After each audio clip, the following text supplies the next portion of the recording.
Hello, ladies, gentlemen, and others. Welcome to our first ever live recording for Card Review. There's lots of people in the chats on both sides, I see.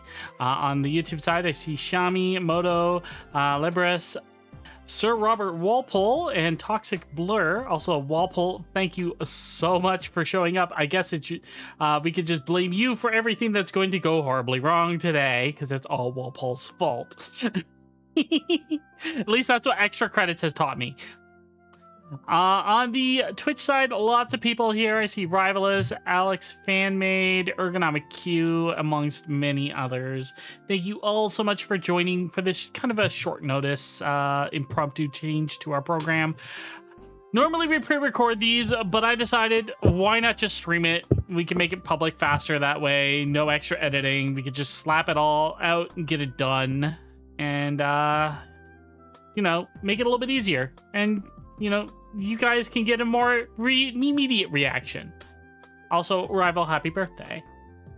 Happy birthday, Rival. Happy birthday. Right. So, what we're going to do is we're going to introduce ourselves for those who are new here, and also talk about which of the 5 categories we will be covering. So obviously, my name is Nell. I'm the face of the team here. This right here is my favorite thing ever in the history of forever. I think about this every day. I think about this all night long. I stay awake, not sleeping, because I'm thinking about this. I don't. Thank you so much. My name is Nell. I'm the face of the team here, and today on our five category scale, I'm going to be covering novelty. Hello, everybody. I am Blaze409. I am the general manager here at Treasure Tales. I've also started streaming myself, which has been pretty fun. I've been streaming Digimon Time Strangers, and today I will be doing what's it called again? Expression. There we go. Expression. I kind of take how a card goes from the idea, like the theme of the deck, and how it expresses that via card mechanics. All right, next coach order, because we have to do this in proper order. So, Scorn, you're up next. Hi, everybody. I'm Scorn13, the social media manager of the Treasure Tales team, and I'm going to be going through your lines of play today. So I'm going to be looking at how the cards interact with each other, what the deck wants to do, and if it does it well. And up next, according to this list here, until now just edited right now, I'm Description, and I'm going to do my namesake, where I review the description of the card.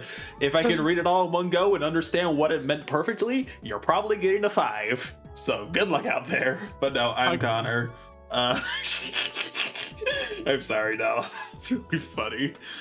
But yeah. I'm Connor. I'm a member of Treasure Tales, and I usually do watch parties for Dragon Ball NXT and any other show that I am not a part of that happens. By the way, NXT is every Saturday. Come join the Discord to join the watch parties. It's awesome. All right. NXT is Saturday? Whoa. Yes, it's next and every Saturday. Whoa. And last but not least, hello, folks. Golden Nova, hi. My name's From Zero to Shiro. Even hit the folks. My name is From Zero to Shiro. You can just call me Cardo Shiro today, as I will be doing a controller board. So I will be rating how powerful your card is, how it controls the board. So, I mean, it is pretty simple. Control board's pretty easy. all right. But that But look, being Nova said, wasn't here. Someone had to say it. Someone had to. True. It's true. So with that He's being busy. said, why don't we go ahead and get started? I'm going to open up our first one. This one is from Bree. The email says, many have heard whispers and rumors about the HR department, but who would believe any of that? What would they do? report to human resources that aliens have overtaken the HR department. This deck is themed around using the resource HR, meaning human resource, to fuel aliens' abilities and game plan as they take over the game, ultimately turning your opponent's cards against them. So let's go ahead and have a look at these cards, shall we? That sounds Alright. interesting. All right, hold on. Oh god. Here we go. Yeah, you zoomed in. We're all cut off from the couch. Yes, I know. I got to read through the cards, and then we'll go switch back. Oh, okay. So, That's so Al HR Benefits Coordinator. Whenever an opponent's warrior dies, gain 1 HR. Spend 2 HR, strengthen a warrior you control. So this is a weak warrior. Et HR Recruiter. At the beginning of each turn, gain 1 HR. Activate. Spend 1 HR to create a normal warrior. First contact with HR. Gain control of target warrior. At the start of your next turn, destroy that warrior and gain 1 HR. HR Specialist. Spend 2 HR. Choose an opponent's warrior. That opponent destroys a different card they control. Universal Front Office. When a warrior enters, gain 1 HR. Spend 3 HR. This item becomes a warrior until end of turn. And Zigliax, head of HR. Inconspicuous and careful. Activate. Spend 2 HR to play 1 card from any graveyard. And this is their ace card. Alright, so I'm gonna give this one just a flat out 5 for novelty right out the go. Oh my goodness. When I said we were going to be doing resource decks this time, this was definitely not on the list, and this is hilarious. They did the assignment to the T. They did the For assignment. humans with resources. So I'm gonna give a 5 for novelty. Do we have a place on the stream to show each of the scoring we give for the categories? I Or could no, not find my 'cause old. I could not find my old image. Ah, okay. Dang. It's fine. It's there in spirit. Yeah. You want to write it? For Want someone to write expression? it down so that we just have it there. For You'll be adding up with to us them. in our, you'll be with us in our hearts, if only for tonight. Go on, Blaze. Okay. For expression, I do feel like it's pretty good. You're gaining resources through warriors doing different stuff at the beginning of turn and stuff like that, and you're spending them on cool abilities. I'll go ahead and give this a 4. Okay, line of play. Let's see. So your main getter here seems to be ET Recruiter. Otherwise, one of the main ways you are building your HR is through the Benefits Coordinator, which is only giving you 1 on killing another warrior as a week. I do worry that this deck may have a little bit of trouble getting its own resource going, and if you don't have something like Front Office especially. Mm-hmm. But it has a really good play through, especially being able to play from Graveyard is always strong, and at 2 resource, it's not too bad. And the Recruiter is probably one of the best cards in the deck, period. It makes a resource every turn, and then you can spend that resource to make another normal. That right there can outpower your opponent very quickly. So I think I think a 3. I think a 3 is fair here. Okay. Next up is description. Yeah, every single card reads very well, very consistently. I know what every single card does. I feel like Ziglix is going to be a bit of a tongue twister, but that's nothing against it. I love the name. I love also just saying a bunch of activate keywords. Those are always fun, and they all read very easy to understand. Yeah, this gets a 5. I know what this does. It's great. Hell yeah. So for control of board, I'm gonna give it a 4. it's pretty good at controlling the board if you think about it. Many of your cards are all about gaining resource to allow you to spend resource. Recruiter allows you to both gain and spend to, I believe it's Recruiter, isn't it? Yeah. Gain to then create another warrior. With Al, perfect use of Alan Tudyk there. Yeah. Especially because it's from Alien or Resident Alien, which is so good. Allowing you to spend 2 to strengthen. That's really good. The reason that I can't necessarily give it a 5 in my opinion is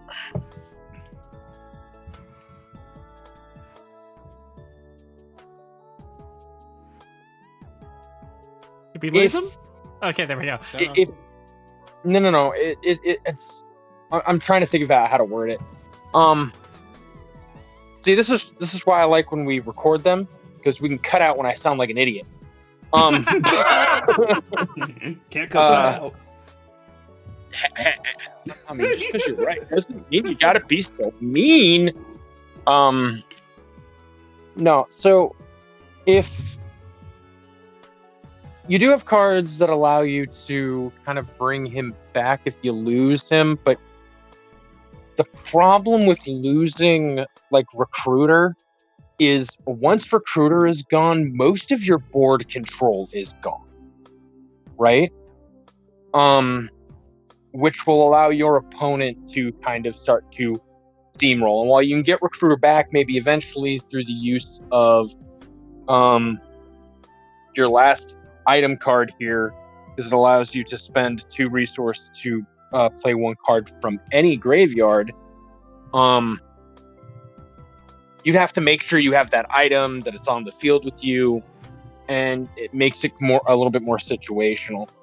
Like I said, so I'm going to give it a 4. I still think it very much has a very strong board presence. But there are just times where it's a little situational. Okay. Which I think is good in a deck, but we're rating on how controlling it is here. Yeah. So, I just want to bring up and say that not having a 5 out of 5 on board control isn't a bad thing, because your deck is still good. Yep. So that's a total of 21 points. Yep. Ooh. All right. Our next one is from CML100. The email reads, "Hello, please see the attached cards for the review. No additional keywords have been used outside of the Dementia Chasers keywords." So this one should be pretty straightforward. Let's have a look, shall we? All right. Automated Sentry Network. Blocker, Sentry, Strong Warrior. When you play this card, spend up to 9 scrap. Create a copy of this for each 4 spent. Drone Swarm, Teamwork. It is a weak warrior. When you play this, spend up to 6 scrap. Create a copy of this for each 2 spent.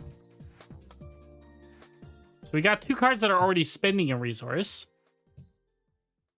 Fortified Production Facility, Resilience 1 for a normal item. When you spend scrap, reduce the amount that must be spent for each effect by 1. Rapid Replication and Invocation. Copy a warrior you control and return it to your hand. You can spend 2 scrap to play that warrior. Reclamation Unit. The start of your turn, gain 1 scrap. Once per turn, spend 4 scrap, play a card from your graveyard. It's a normal warrior. And lastly, Reduce to Parts. Destroy a warrior, gain 2 scrap. Return this to your hand and follow up if the warrior was yours. This is an Ace Invocation, which is not a common thing. Love seeing them, though. Okay. So for novelty, I think this is an interesting idea because it's a bunch of machine parts that are basically welding each other together or building each other up. Kind of like reminds me of those nanobots from Stargate, the replicators. Replicators. That being said, I'm gonna give it a 4. I feel like it's really an interesting concept, but I feel like it could have had a little bit more flavor to it.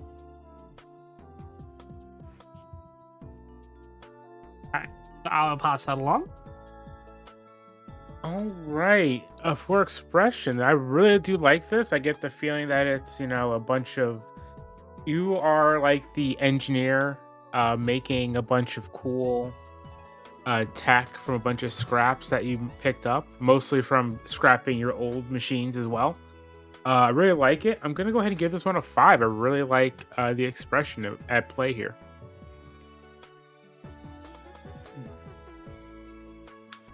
Okay, line of play here.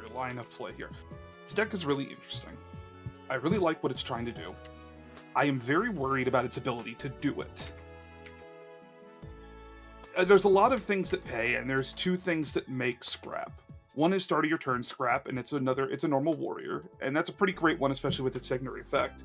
But the main way you want to make scrap is reduce to parts. Now, this card is insanely great, because it is return your hand and follow up if you destroy your own warrior, and you get 2 scrap. Plus, it's just a destruction card otherwise. But sans thinking about playbook stuff and staple stuff, if you don't have reduced to parts, the deck doesn't really do a lot. Because otherwise, it's mostly just a weak warrior and a normal warrior. And a strong defender. And a strong blocker. A strong blocker, Yeah, a which strong is blocker good. that can attack. Which is very good, don't get me wrong. I'm just worried that the deck is going to struggle doing what it wants to do, because one of the things it wants to do is also destroying its own cards. I don't think it deserves a 2, because I do like where the play is going. I think 3 is going to be again here. I think it plays well into itself. I just don't think it gets enough resource where it wants to. But the cards are generally strong enough on their own where it's not the worst for you. But you could end up kneecapping yourself if you're not careful. Okay. Description of the cards. Each one reads really well. The writing on this is actually very consistent, even with reduced to parts with its funky effect.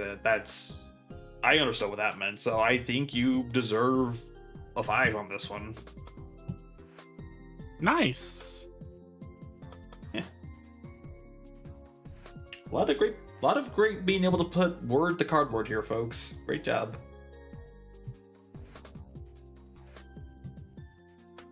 All right, so we're at control the board, right? Mhm. I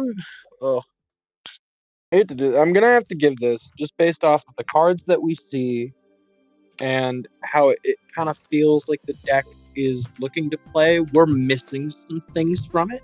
I know, obviously, you only get so many cards to put in with the 6 total. Mm-hmm. So it can be hard to make like a fully fledged kind of like deck idea. And I see where the deck wants to go, but there were a lot of expenditures, but not a lot of gains. And something else that I noticed is that the costs were incredibly high, right? So we're talking about 6 costs, 4 costs. And your generation was that one. It said specifically up to. Mm-hmm. It was 4 and 2 were some of the big ones. Yeah. Is it specifically up to? Yeah. Yeah, it's up to. When you play this, spend up to 9. Create a copy of this for each 4.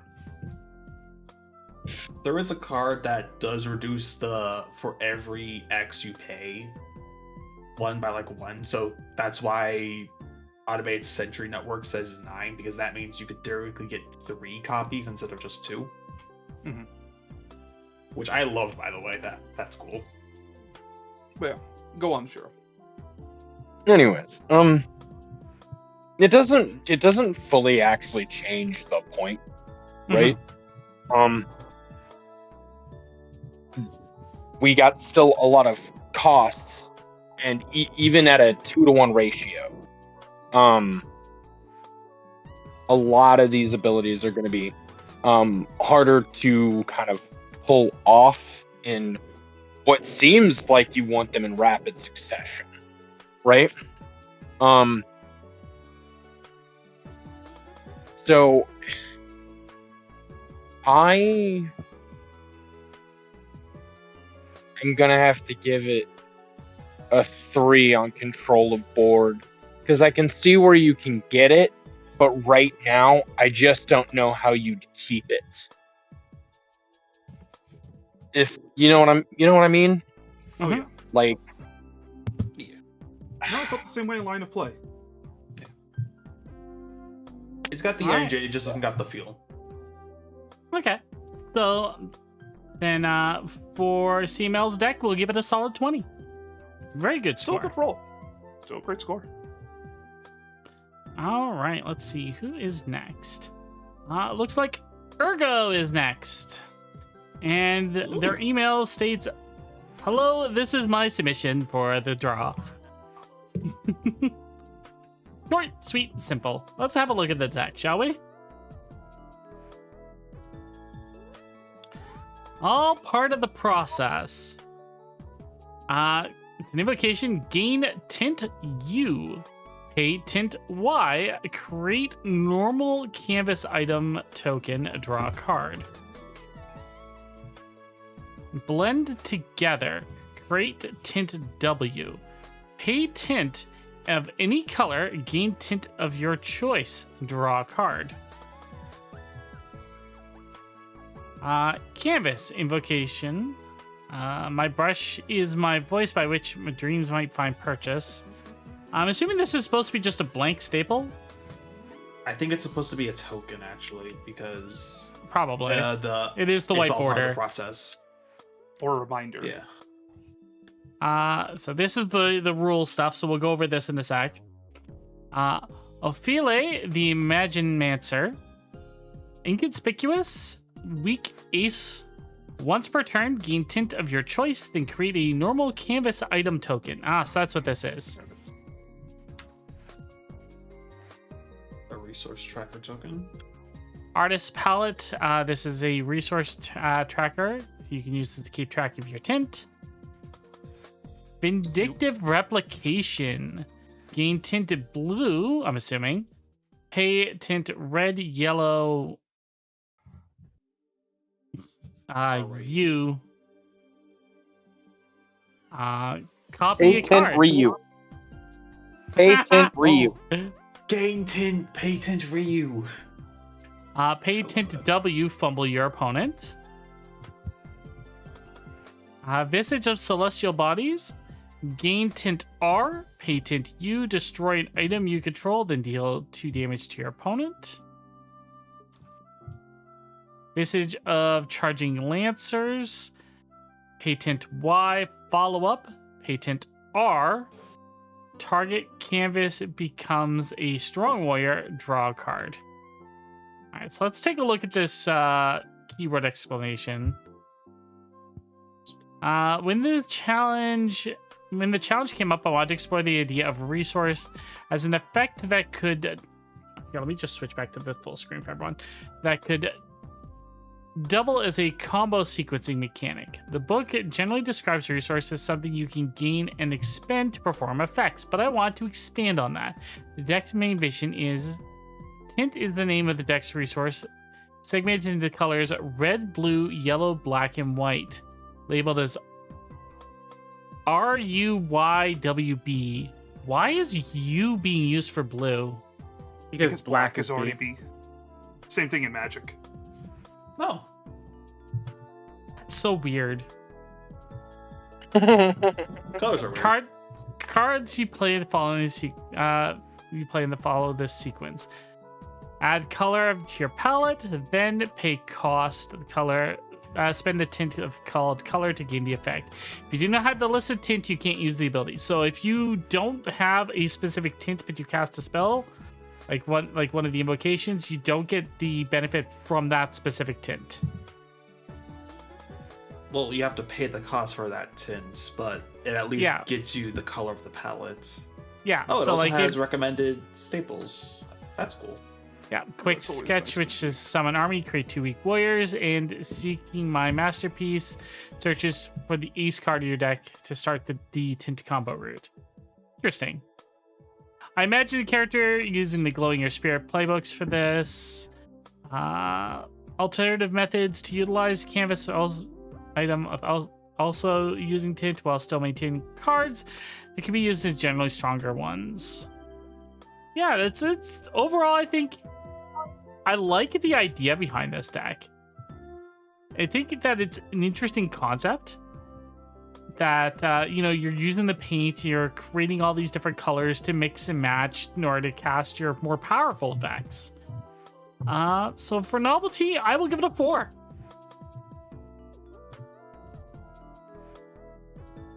Actually, no. 4x. No, hold on. Go ahead. I think I'm going to give it a 5. Ooh. Because a lot of it uses a mixture of different stuff in order to make better effects. So mixing the paint creates a more vivid colored canvas that lets you get more special abilities. So no, I'll give it a 5. That means Ergo keeps his 5 novelty streak. Darn, I should have kept it at the 4. You can talk yourself into it. It's even funnier. Congratulations, Ergo. We didn't even tell you.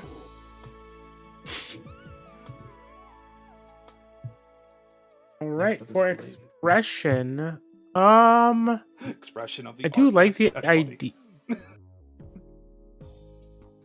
I do like the idea. I feel like it could be. I don't know. I feel like the expression could be a little bit stronger, but it's not bad. Kind of hard to describe. Broke my heart. Oh no, where we go? Also, cool Killer 101. No worries, you can make all the NXT references you want. I think I'm gonna go ahead and give this one a 3. Okay. I like it. A 3 for me is not a bad score. It is I really like it. I just think it could be expressed better. Makes sense. Okay. Well, I do appreciate you putting ideas for like staples and such in there. I'm just going to rate your line of play based on the cards we have at hand.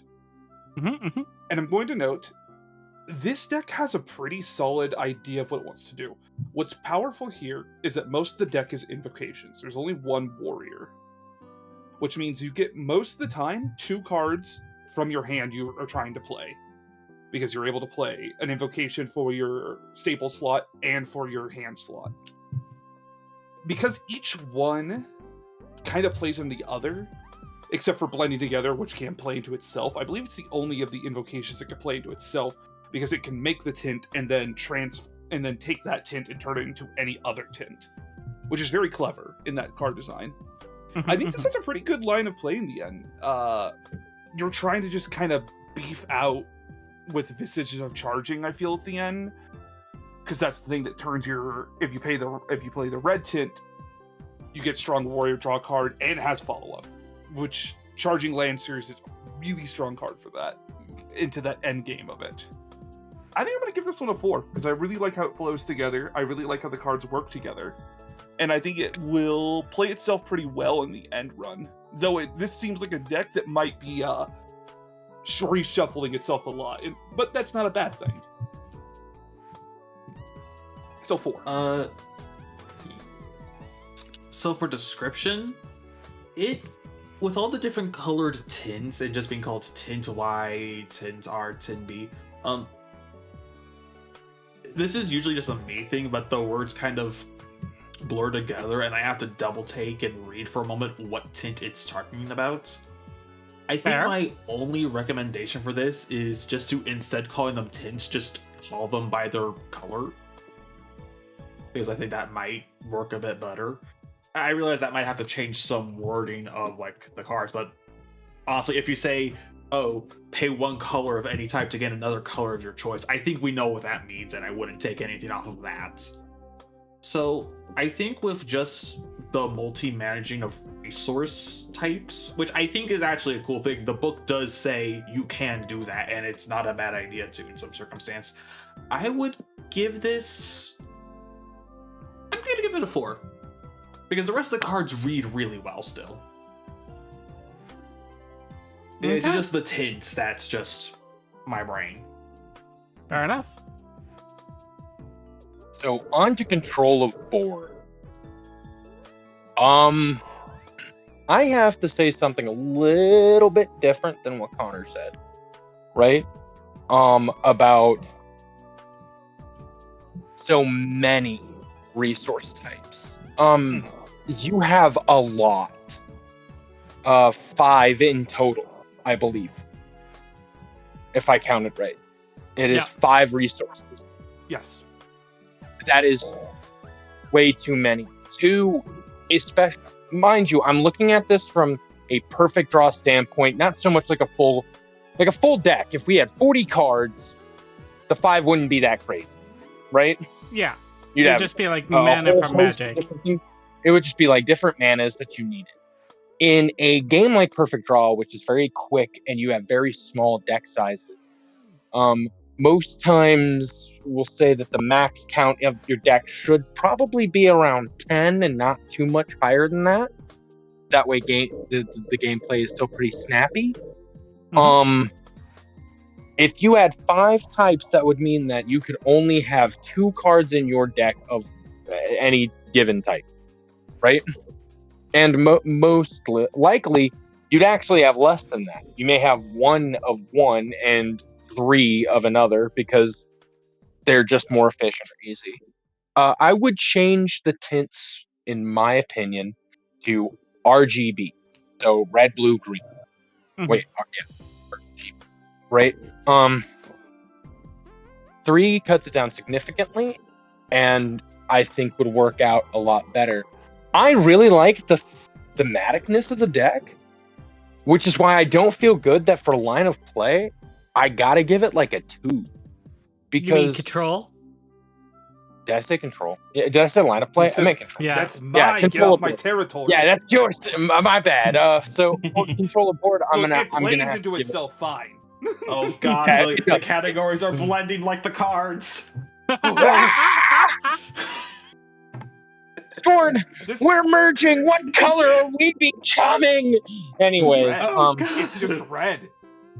more red. It's so, maroon. anyways, mistake aside, when it comes to control of board, because there are so many different resources happening here, I would see it really hard for you to keep that board presence that would require a control of the board with this deck. I'd cut it down just to 3 different types, right? You know, your RG and your B, which would allow for more deck diversity, in my opinion, and allow for that control of your board to be more interchangeable, because now you wouldn't have cards that are like, hey, you need to pull for this other color, right?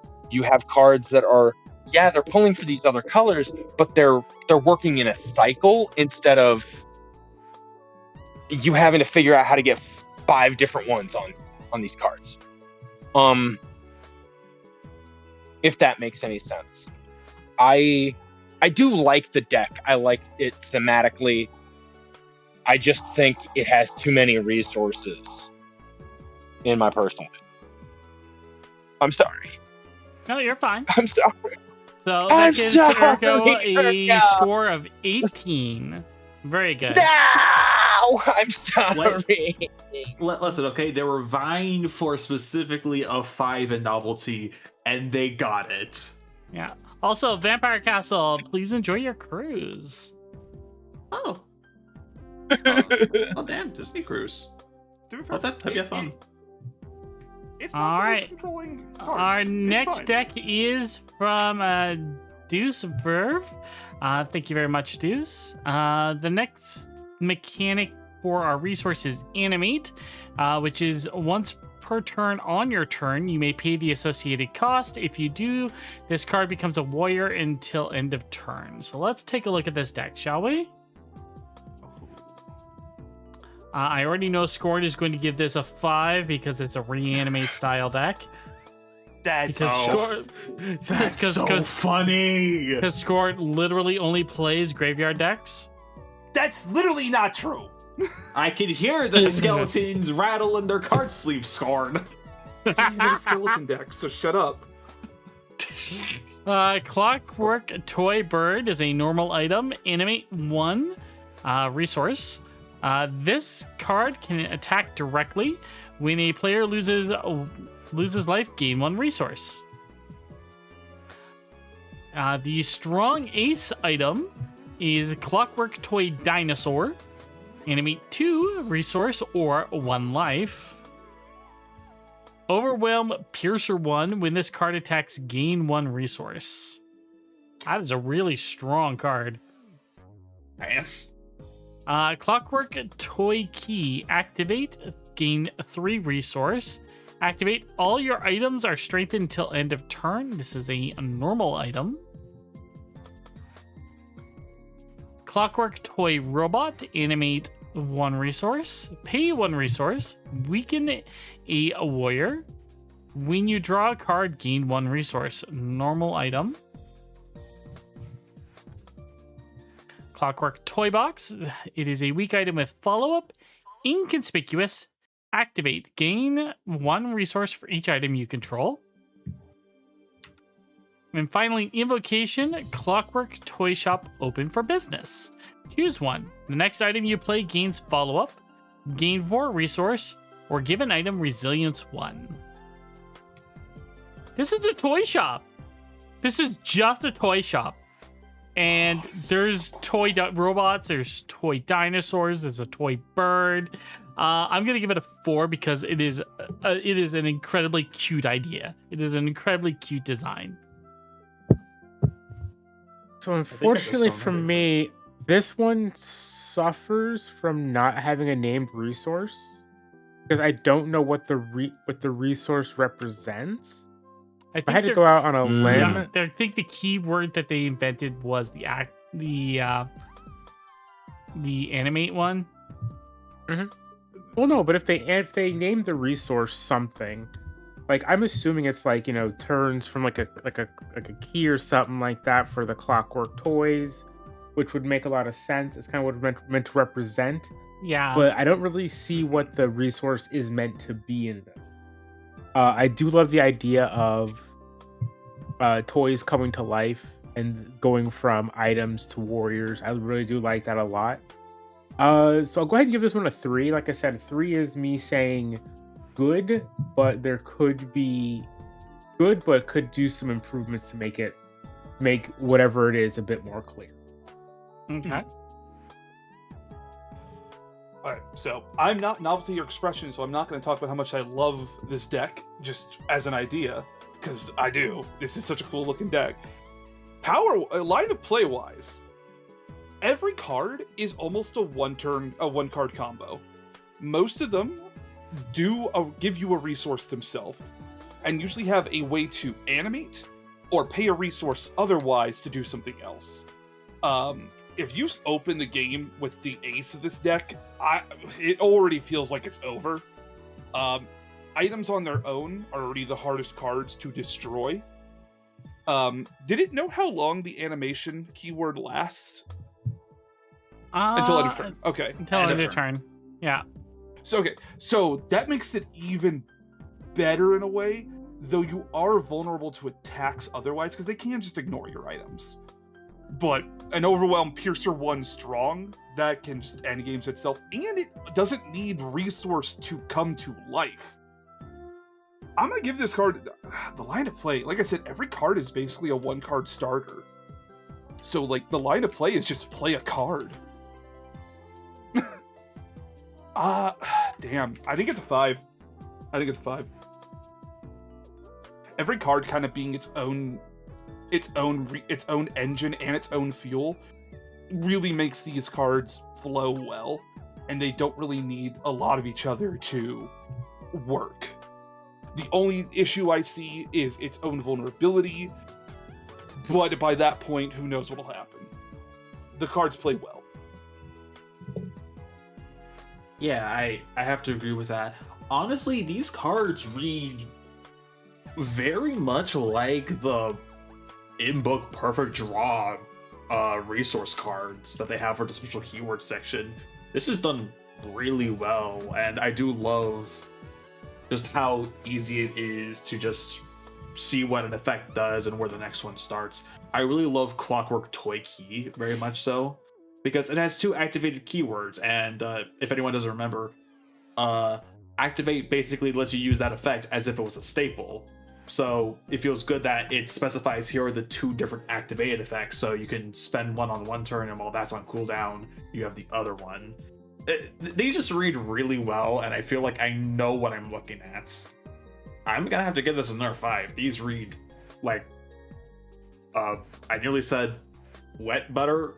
I meant melted butter. Oh, I don't want to imagine what wet butter is, but this deck reads really good and smooth. Shiro, quickly, get rid of wet butter. All right, so I gotta agree with them. I do wish that this had its own resource. Sorry, I did switch to my PC because my phone was dying and I needed it to charge. I do wish it had its own active resource. You know, calling it like turns or winds or something like that. You know what I mean? Like play with that. The winding gear of a little toy. But that would be, again, that's more for like expressionist stuff. Line of play, arguably, technically, not line of play. I don't know why I keep doing this. I specifically said I don't want line of play. I know which one I'm doing. Don't worry. I just keep saying the wrong one. I can't even make a joke about this one. So control of board. I mean, look, realistically, looking at these cards, can any of you tell me it doesn't have a good control of board? No, like I said, especially it doesn't have creatures on your opponent's turn. It is interesting. So, yeah, but you like, don't have if creatures on your we turn. let's just look at the ace, right? Mm-hmm. Just the ace item by itself. It has Overwhelm, Piercer 1, and it's a strong. So with Piercer 1 and strong, you're dealing damage, a lot of damage. Just that one card is incredibly powerful. Overwhelm means that it's going to what? I was just gonna say, now that's a lot of damage. With Overwhelm, it's going to be able to trample over nearly anything that is there. Now, if I was actually balancing the deck, I would say the Clockwork Toy Dinosaur, way too strong for being a strong ace. It has far too many effects put on the card for it to work within the system. But I'm not here to really do that. I'm here to grade on what you gave us. And so Clockwork Toy Dinosaur by itself gets you a 4, and the rest of it gets you the 5. I mean, come on, tell me I'm wrong. Like, No, I can't. They're all one card starters. Like, Yeah. Alright, and so that's especially a Dinosaur. total of To be fair, a lot 22 of- points. Yeah. To be fair, a lot of resource cards do also facilitate their own resource. Though to be fair, the game does mention if you do that, it does up the cost of it. So this is probably overcosted, but that's not the point though. Dope deck days. Just dope deck. well, look, we Dope deck. we never said that they had to follow the point system in the book, right? Mhm. Oh, obviously. And so that it's fair. I'm just saying, from like, I would hate to go up against this deck in DC. Oh yeah. I did with provide Vire's the new or calculator old deck. to. I did provide the calculator to help. Whether or not people used it was up to them, but I did provide the calculator. True and fair. Because so here's the thing. You would be outright terrifying versus Vire because Climax Battle only chooses warriors. And none of these are warriors. Well, no, they become So- warriors, so they would have to choose one at least. So to be fair, if Well, you have the you're- dino, You're correct. So But they can trade through pretty easily. yeah. but yeah, they would all it'd be they'd keep shifting and it'd be a problem. It would be a cool fight though. It would be. Vire's Um, ultimate rival, the toy dinosaur. That somehow toy fights like a dino. tech fighter. Dinosaur would be a cool Vire, fight. Okay. Vire near the end of it is sitting there. He's just like, Wow, that dinosaur got hands. I knew my childhood trauma would come to bite me. No, like, you have childhood trauma? Do you not like dinosaurs? I stepped on a toy dinosaur once. It was the most painful thing that's ever happened to me. Those damn spines! Anyways, this is getting a 5 from me. A 4, like I said, due to just toy dinosaur, and 5 you get from the rest of it. Wow. That's been fun. Fire. Stop switching. Let me punch you. Toy dinosaur go brrr. All right. We're gonna do the next deck, Well, see, and then we're gonna take be a short even break funnier. to we're gonna do the next deck. We're gonna then take a short break to clear some ads. The next Before deck is. I have one more joke about this one. I have one Okay, more go joke ahead. about the toy dinosaur. Just be Fire standing there as it menacingly goes closer to him, and you just hear the toy dinosaur. Nyets, nyets, nyets. Anyways, we can move on. We move on Alright. now. So our next deck is going to go by relatively quickly, and for those who are watching, and specifically the person who submitted this, you'll know exactly who's next. So let me go ahead and bring that up now. Let me read this keyword explanation card that we got. The Bakushin keyword explanation card. You start the game with 7 Bakushin. You can make your cards Bakushin by spending 1 Bakushin. Bakushin your way to victory. Yes, Moto made a Bakushin deck. Let's go. I love it. It would be Moto. All right, let's start off with the item, normal item, Bakushin, Bakushin, Bakushin, Shin. Warriors are strengthened when they attack again after the first time in a turn. The invocation, class rep plus speed equals Bakushin. Target warrior attacks Bakushin to attack again. Another invocation, genius times Bakushin equals victory. Summon Sakura Bakushino, wherever she is, Bakushin to play this card when your opponent plays a card.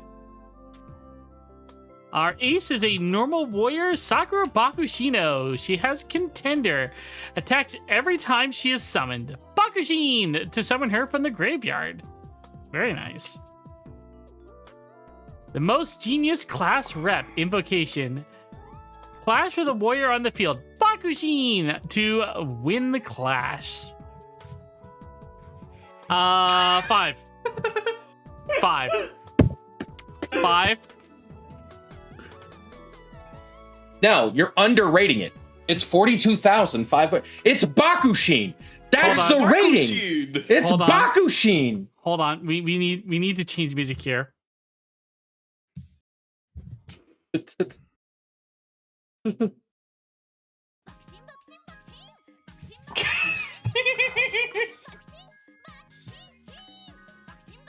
All right.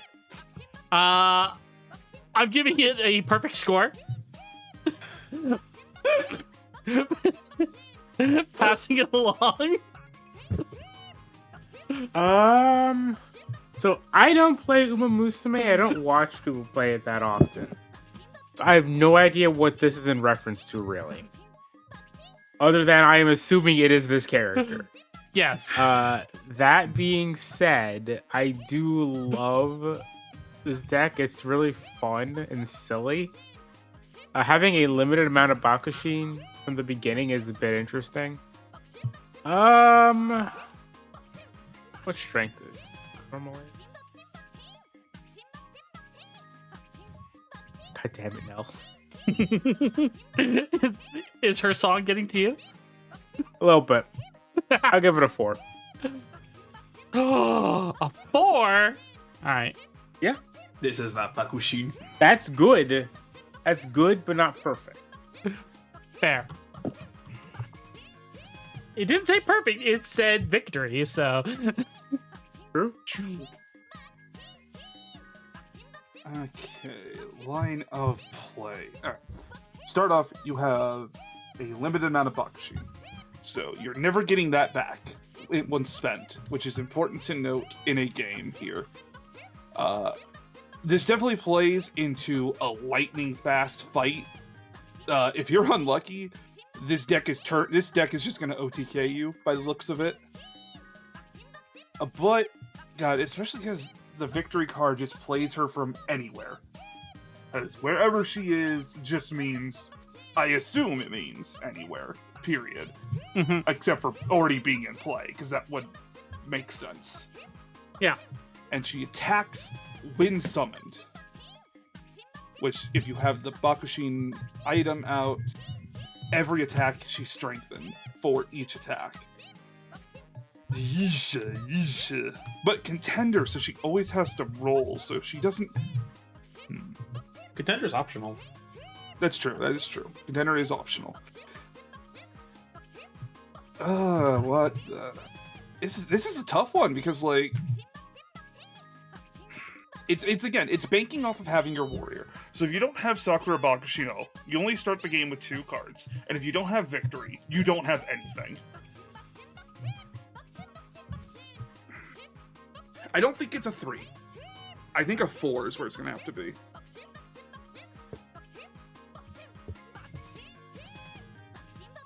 And that's what I got. Connor? That sounds like a cop-out. Why? I'm just making jokes. Calm down. Okay. I'll kill you. It's okay. I I'll read kill me these too, it's okay. cards, and they're so silly, but they also kind of read really, really well. Like, the only weird thing is it just says Bakushin, when it doesn't specify what you do with it, which I guess is like the one thing. But the fact that all of them do it kind of implies and plays into the own joke. It's so dumb, it's so funny, and I love it. Bakushin. That's what I'm getting at. Derive from that what you will, it gets Bakushin. Okay, 1. No. I guess in your playbook, yeah, I guess it's a 1. Yeah, because I have no frame of reference. Now, what do you think Bakushin is? Bakushin always is for victory, so that's a 5. Yeah.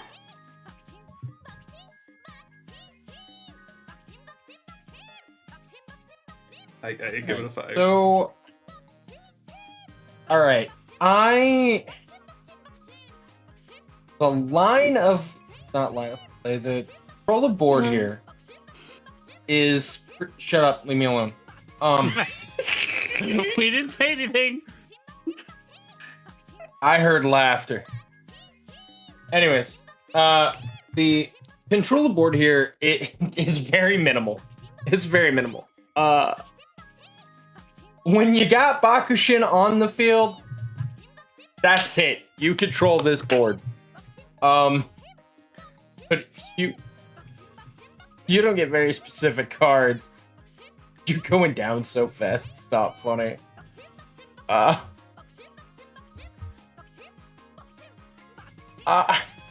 love Bakushin. All speed, baby. I love Bakushin a lot. But I'm God, gonna that's have what to this give it is. like a 3. It's all speed, baby. It's all speed. And then you run But out. I'm gonna have to give it a 3 because, like I said, if you get Bakushin on the field, that's it. Game over. Right? It's game over, man. Game over. It's not Bakushin. But if you don't get Bakushin on the field first turn, it's over. It's it. That's it. You're done. You are done. But if Bakushin gets on the field, they are done. But I do love this deck. I think it's cute and kind of fun. So. So that's a 21 3. plus Bakushin. 21 plus Bakushin. All right. Let's go ahead and we're going to kill the music for a minute. And we're going to take a short break here.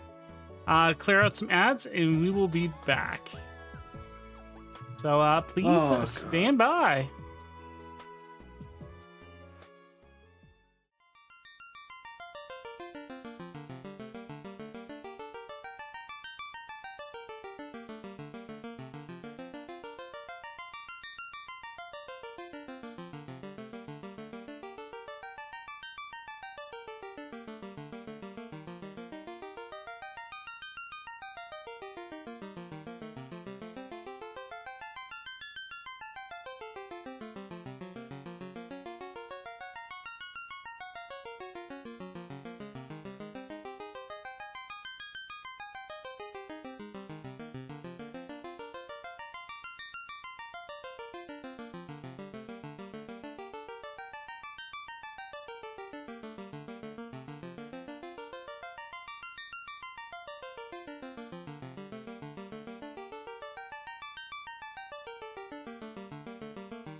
All right, and we're back.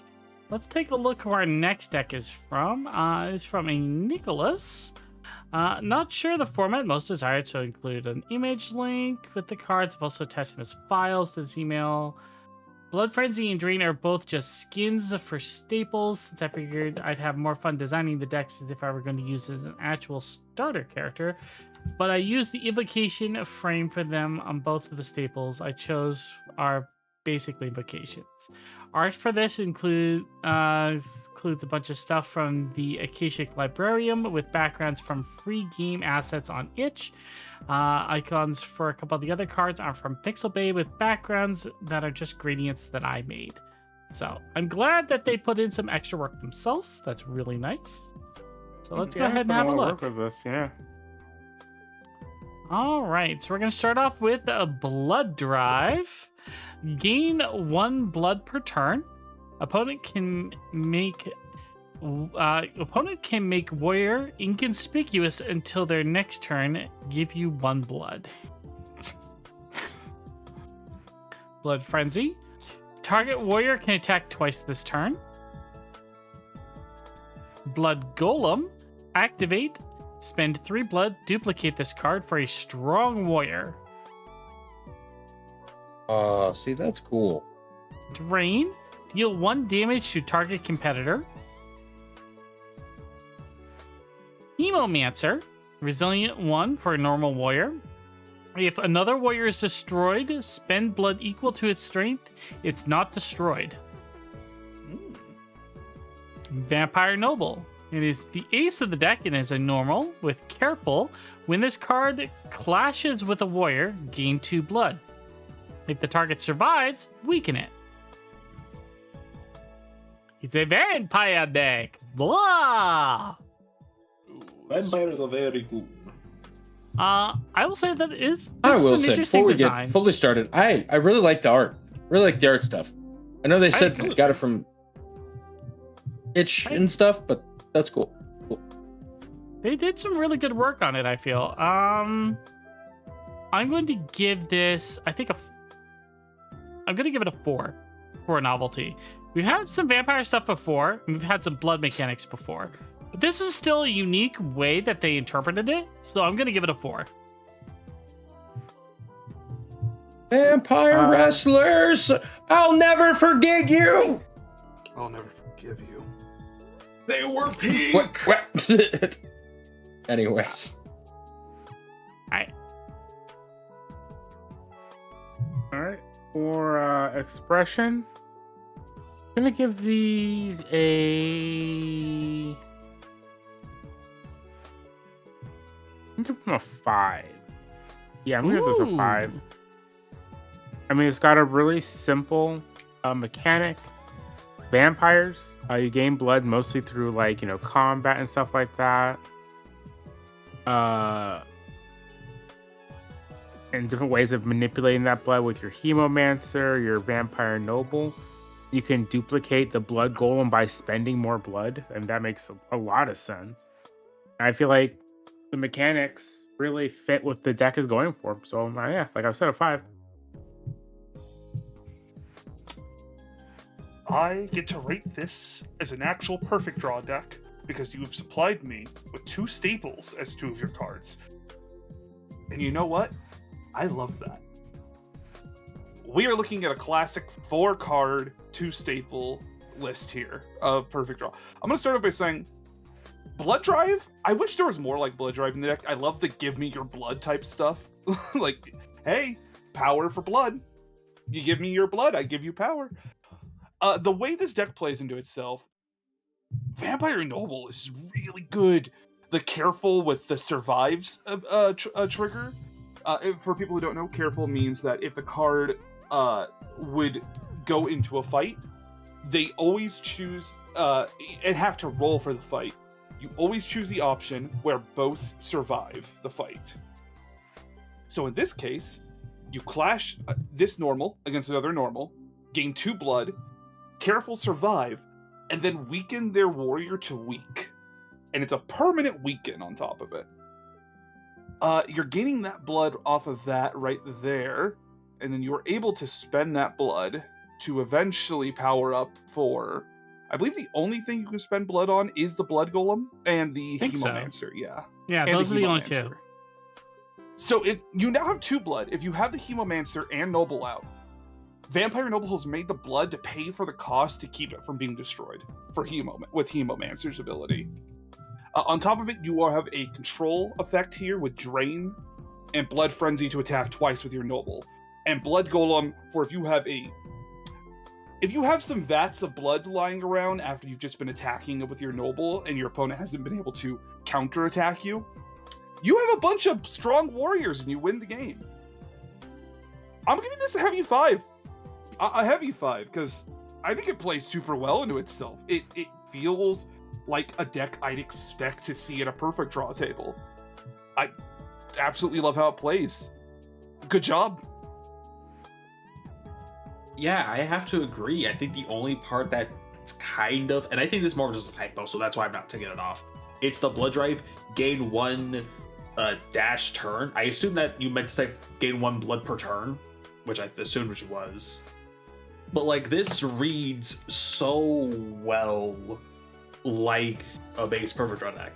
And I love how Scorn pointed out, I love Vampire Noble and its wording, and especially because it mentioned specifically when this card clashes. They call battles clashes in this game, so this is any time it battles you gain 2 blood. The careful thing is just when it decides the outcome of a clash, which it's able to do to weaken the opponent warrior. I love this deck so much as a full-on perfect draw deck, and it feels appropriately powerful. Like everything just feels really well written. Whoever made this, I applaud you. This is a very well voiced deck, I guess. I never really had to describe what a I guess how easy it is to read. But yeah, this is another 5 easily.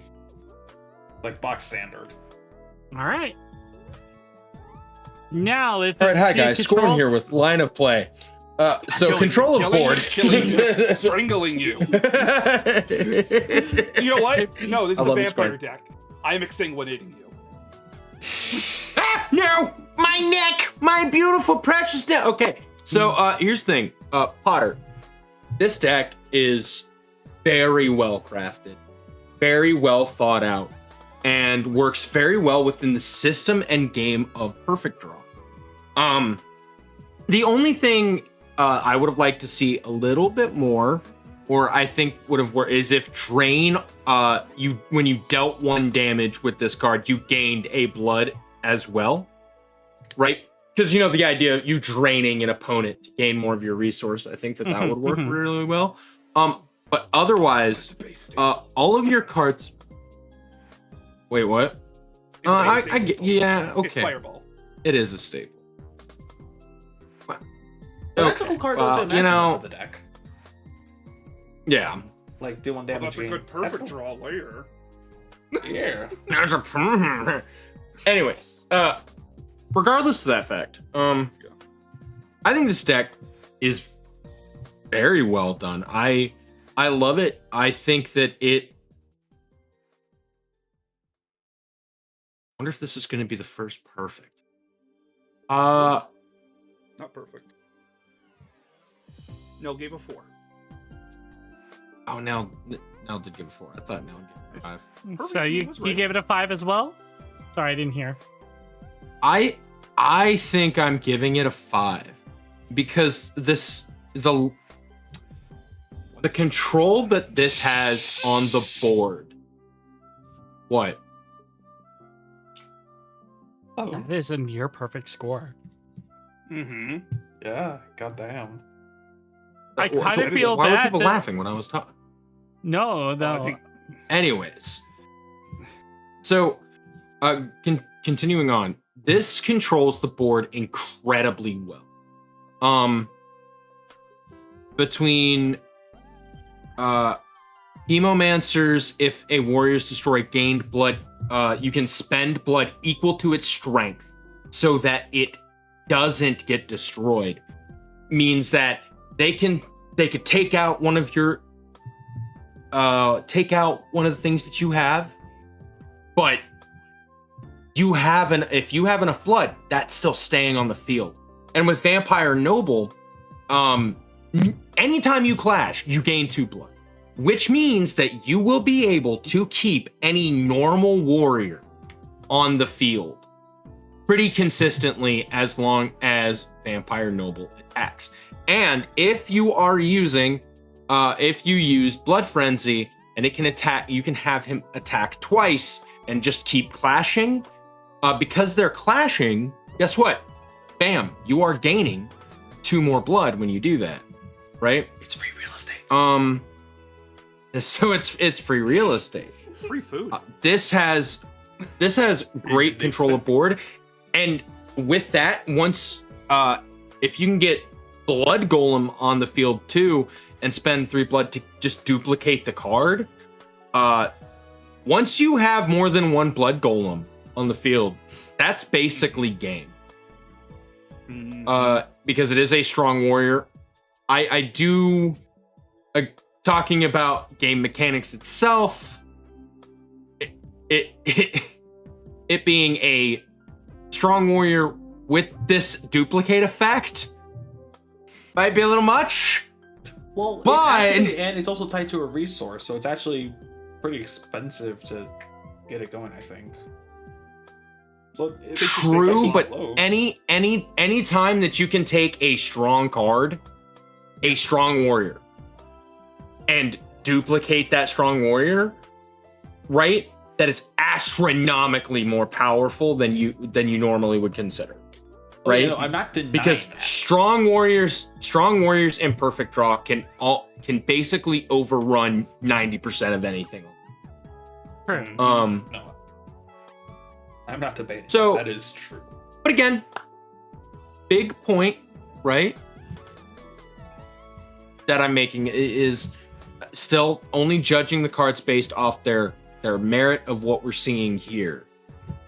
This is an incredibly powerful deck that is going to control the board. So it is definitely getting a 5 from me. All right, so that is way to go, Potter. 24 That's bloody great. glasses of wine.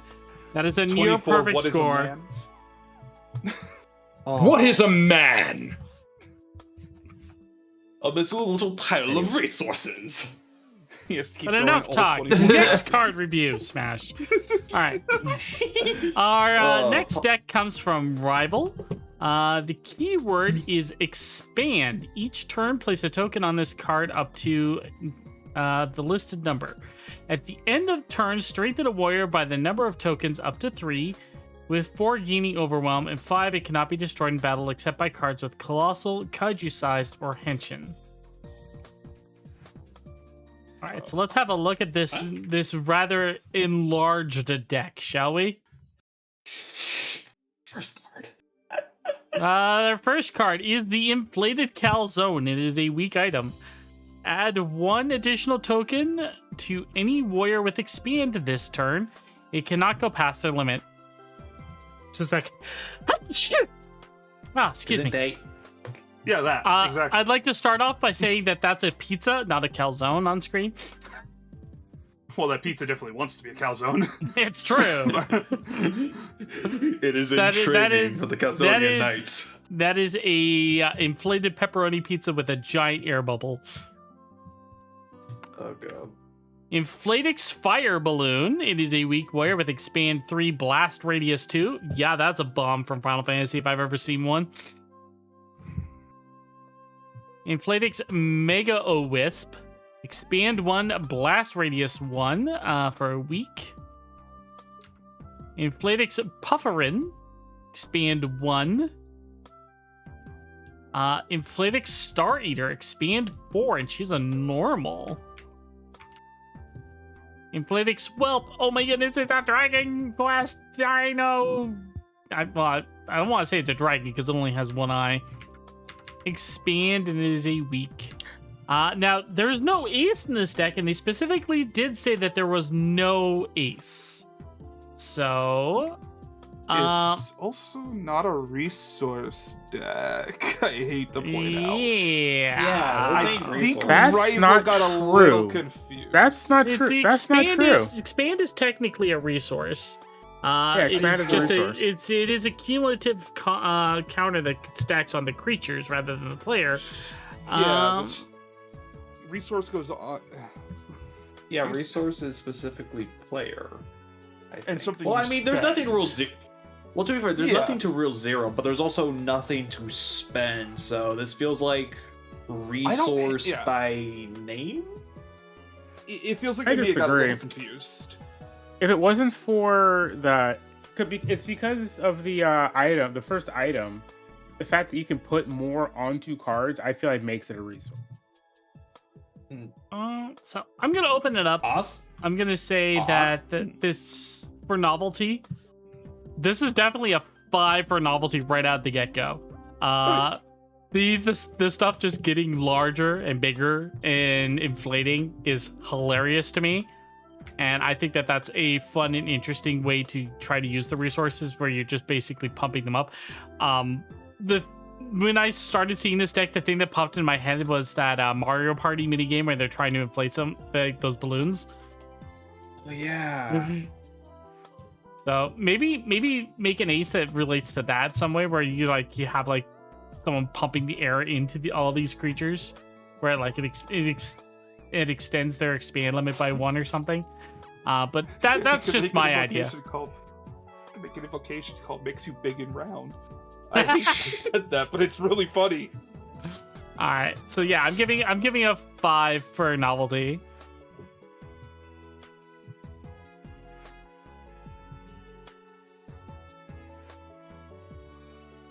All right, for expression, I'm gonna give this a 3. Again, 3 doesn't mean I don't like it. 3 means I like it and I see a lot of potential in it. I just want to see more interesting things to do with expand than just expand. So some of the expands have blast radius with the bomb, which I find very funny. It's a big bomb and it explodes. Stuff like that. I just finding more ways to play with the idea that they're inflating and getting bigger.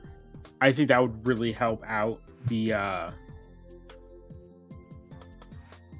idea for the deck, personally. So yeah, definitely go with the 3. Nell, quickly, when do you get the token for the expand? On card being played. Yeah, when they clean it back up with the keywords. Each turn, place a token on this up to the listed amount. So I'm assuming it's at the start of turn. Okay, so when these play, they don't get a token. Correct. Rival, I hate to say it like this. This is a cool deck. I get what you're going for, and I think it's pretty neat. I will say it's a little awkward having Pufferin and Welt being the exact same card. It does create redundancy, but they are literally just the same thing in the end. Fire Balloon is definitely your best card, but you play these, you play one, you have a weak warrior, you pass the turn, you lose your warrior. You don't really get going at any point. There's no other way to put the counter on them. There's not really a way to keep them protected. You have a good base here, but I think you need to, mind the pun, expand on the idea. I'm gonna have to give you a 1 for now. I'm really sorry, man. The deck sadly just stalls itself out.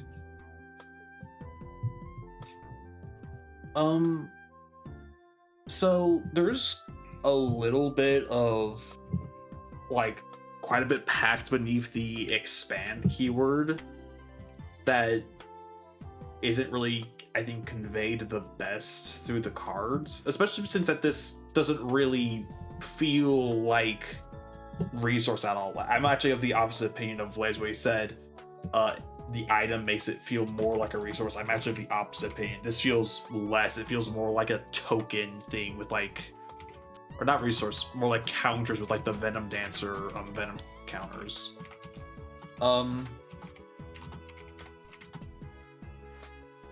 then also, Well, that counters are a resource.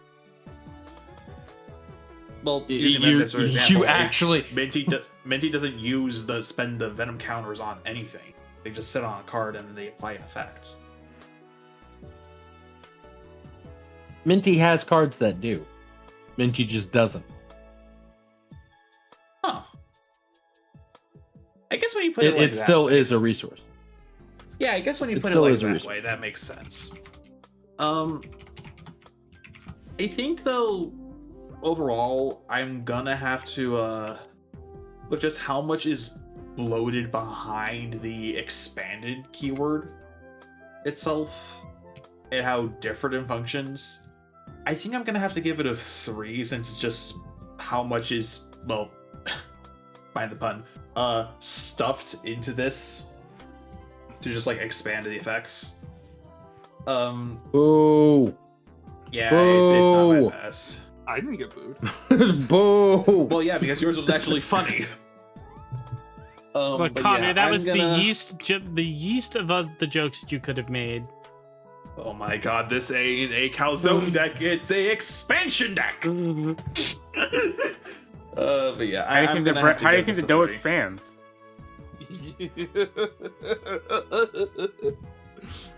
3. Don't make me give them a 2. I don't want to I'm not be mean. here anymore. 3. Got it. Hey, Shiro, it's time for your line of play, I guess.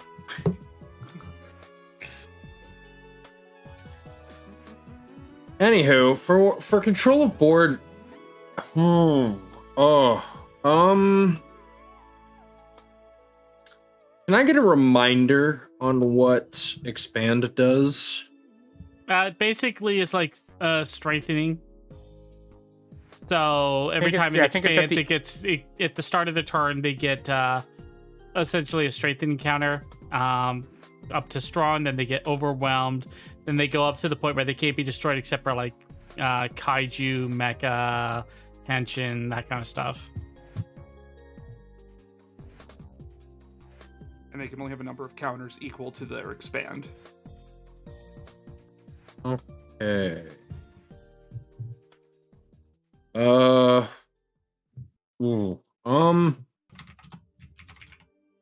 with that, the control of board's actually pretty decent, right?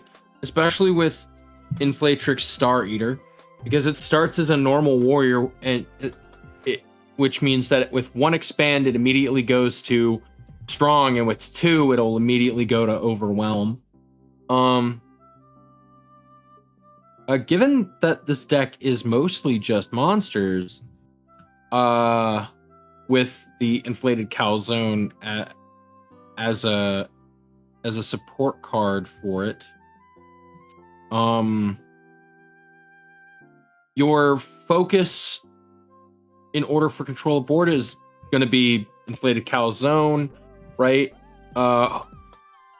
Really wanting to get Inflatrix out, because after inflated calzone, once you play that, it'll gain an expand token, I believe.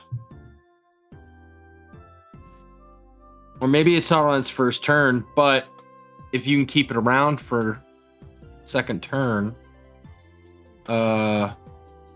Inflatrix Star Eater will gain 2 at the start. So regardless, the point is, it's just I can see the biggest issue. It would actually be keeping the warrior on the field for the most part. Most of these are also only like your Mega Wisp and Whelp only have expand 1, so they can't go past that, which means that strongest they're going to get are normal.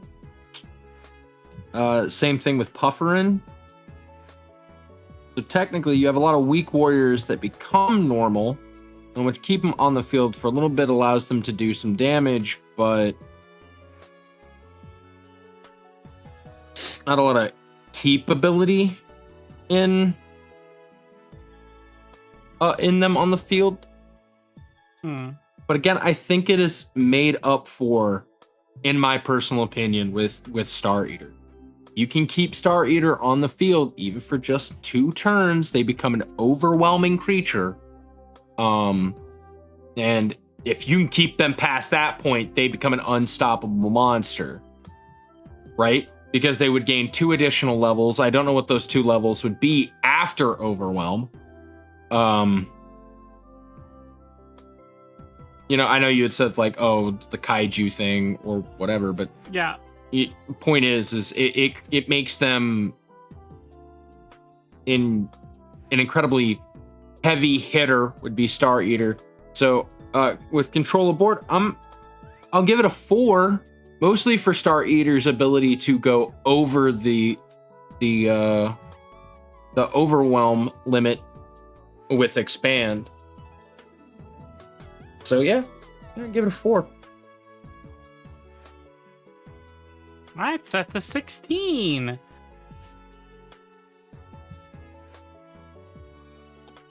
So that's a 16-inch pizza. Oh my god, that's pretty good.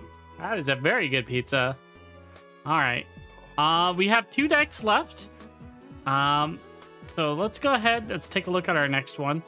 Now, we did technically have a 3rd deck left, but due to the sheer size of the amount of cards submitted, we did have to disqualify it because it specifically says 6 cards.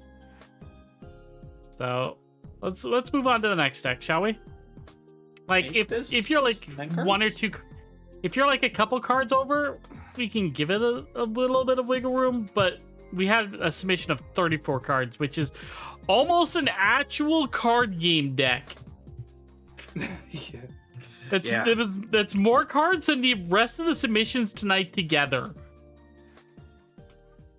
Also, I'm with you, Ergo. Now I want a pizza. I want pizza too. Someone send me a pizza. I always want pizza. All right. So Don't tempt me now. I'll do it. Here's Saber's game mechanic, Mega Pokemon. Mega Evolution mechanic. Players can hold 3 Mega Charges maximum and gain 1 Mega Charge per turn. They start with 0. They can, at any point during their own turn, equip any number of Mega Charges to a Pokemon with the Mega Evolve ability. Pokemon can hold as many charges as needed, and upon gaining 3 charges, it can spend exactly 3 charges to transform into its Mega Evolved Ace form. Mega Evolutions can still gain and store charges. It can only be 1 Mega Evolution at a time. If another Pokemon becomes a Mega Evolution, the one on the field immediately reverts back to base form. So, looks like there's 2 versions for each of the monsters. Okay, so they're transforming cards. Yeah. That's interesting. Alright, so let's start off with Charizard. It is a normal warrior with Mega Evolve. So, like, once it has 3 of those counters, it transforms. Each time a warrior is destroyed, you gain Mega Charge, and Charizard strengthens for 1 turn. If Mega Evolution on the field strengthen. Okay. Invocation. Fly. Weaken Charizard for 1 turn. Charizard cannot be targeted for any clashes or card effects until the end of turn. Charizard can attack directly for 1 turn. Greninja. Mega Evolve has Hexproof.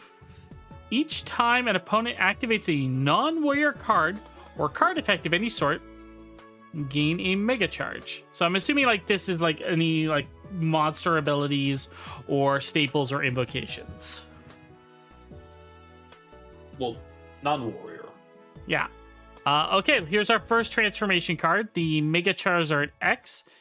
It has Piercer, Blast Radius 2, and Overwhelm, and is a strong. Our Mega version of Greninja still has Hexproof. Each time an opponent uses an invocation, a strengthened Greninja grant Overwhelm when strong. and allows Greninja to attack one more target when next able for 1 turn. So next up is Meganium. As long you gain 1 extra Mega Charge as long as it is immediately equipped to this Pokemon. It is a weak. When it Mega Evolves, it becomes normal.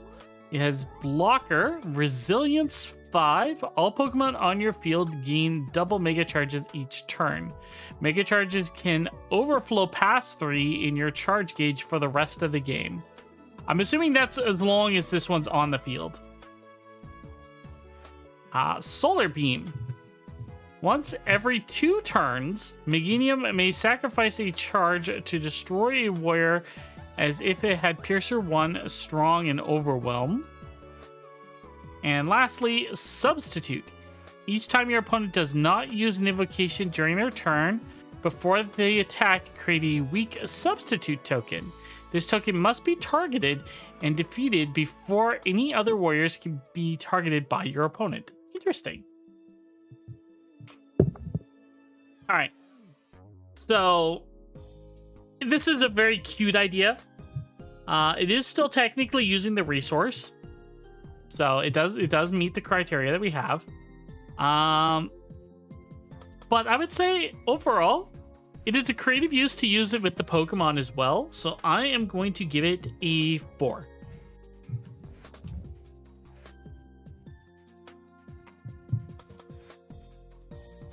For expression, I really do like it. I like it a lot.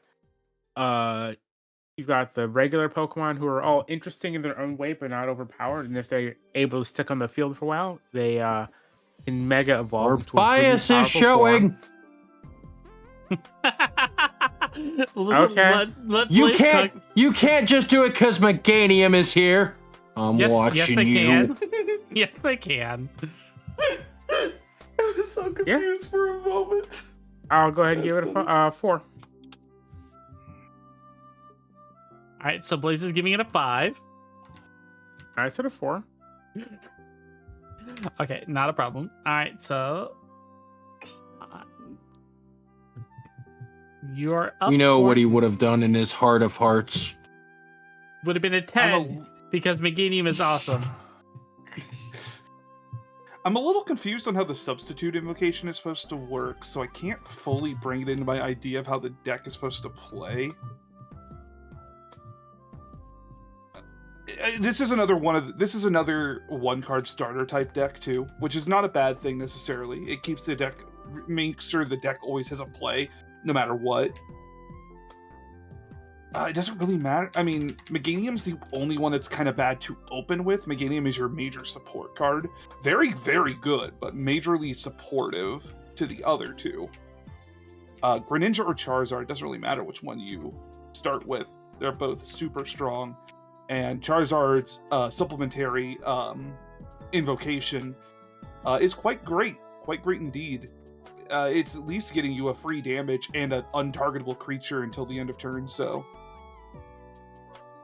generally that's not going to be too much matter on the first part, because there's not a lot of effects that affect you on your turn, but it can save you in a massive pinch. I did notice the missing Piercer value on Mega Charizard X, so I'm just assuming 1. Blast Radius 2, Piercer 1, Strong Overwhelm. This card says I win the game. So the second Charizard flips, game over, which, yeah, that's powerful. Line of play, definitely a 4. Definitely a 4. I think there's a little bit that it could be doing to smooth itself out more, but overwhelmingly, it plays very well into itself. Yeah.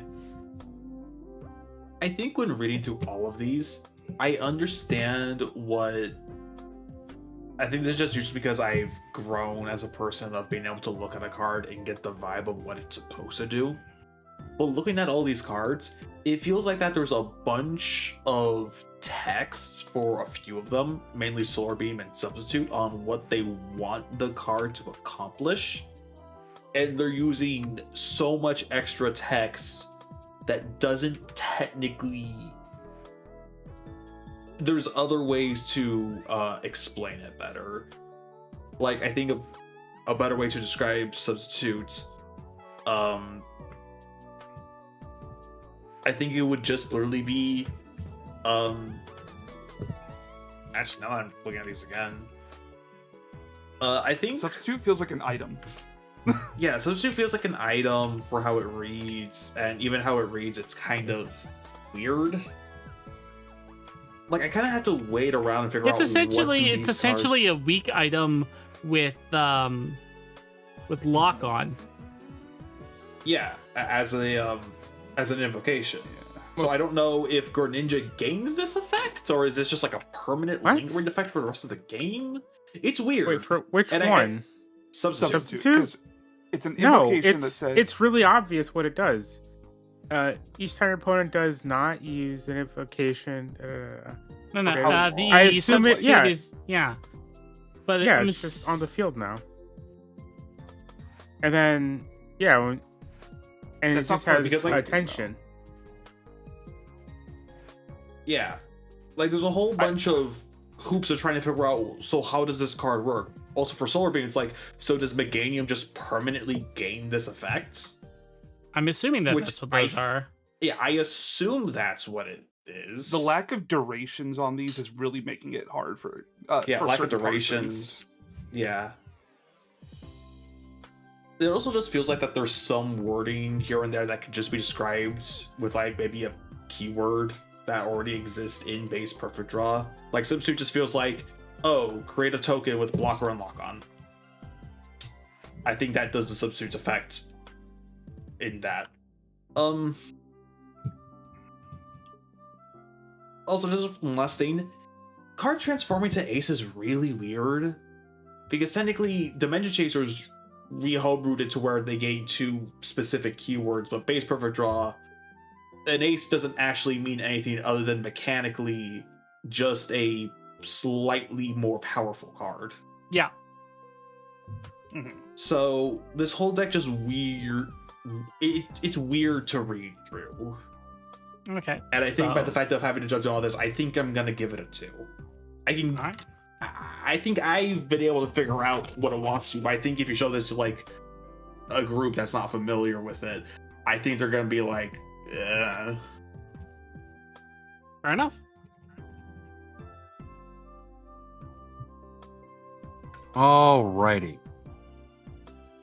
Now this is Scorn back with line of play. No, so controller board.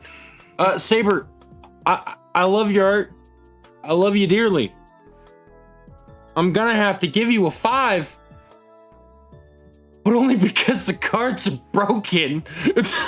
The ability to swap out and always, like, basically swap a different Pokemon or swap a card at any given chance into becoming an ace is kind of crazy. And it's very, very powerful.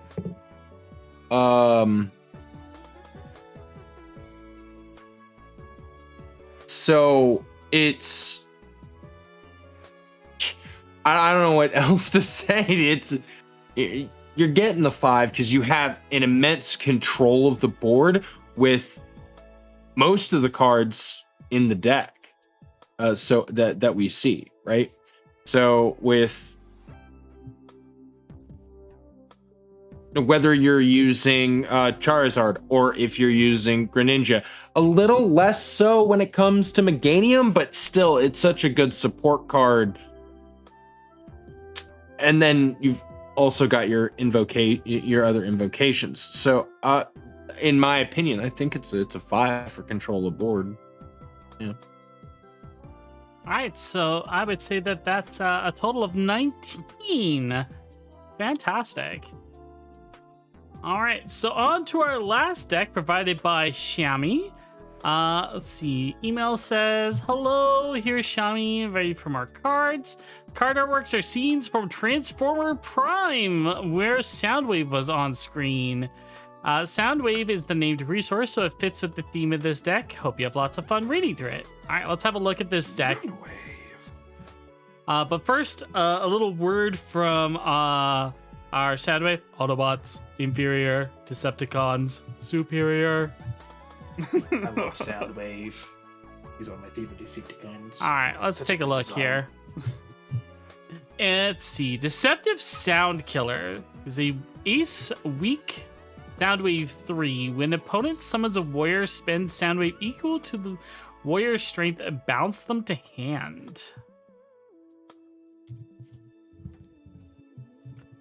Deceptive Sound Operation is a normal item. Once per turn, gain 1 sound wave. Spend 2 sound wave. Target warrior gains indestructible.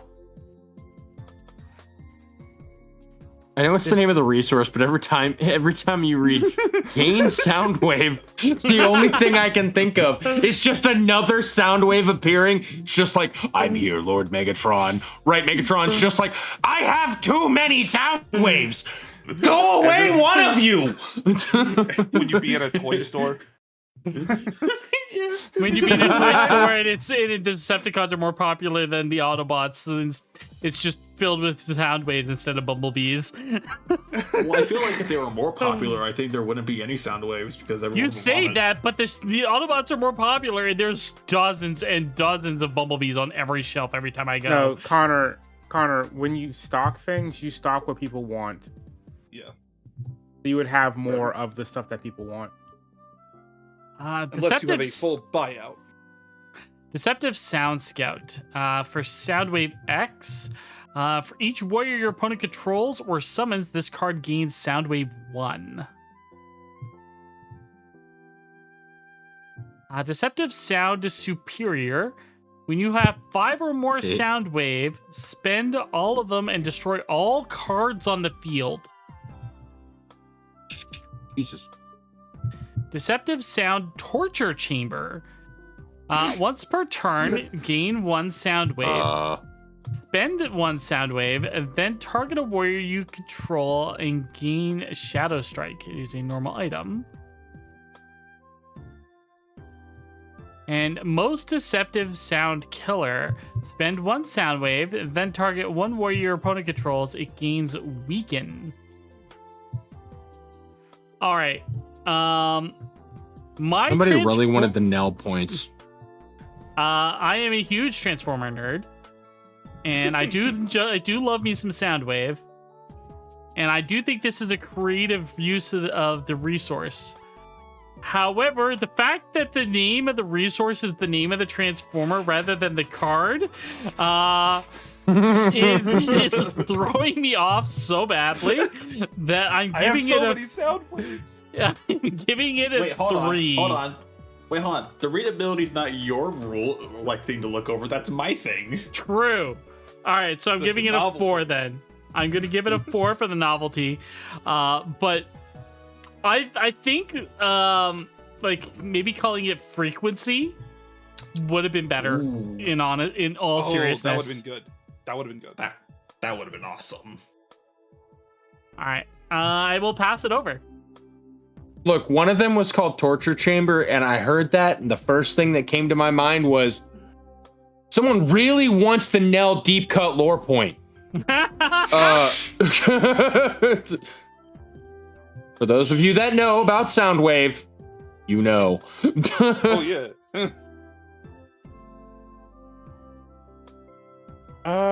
For expression, I'm gonna go ahead and give this one a 3.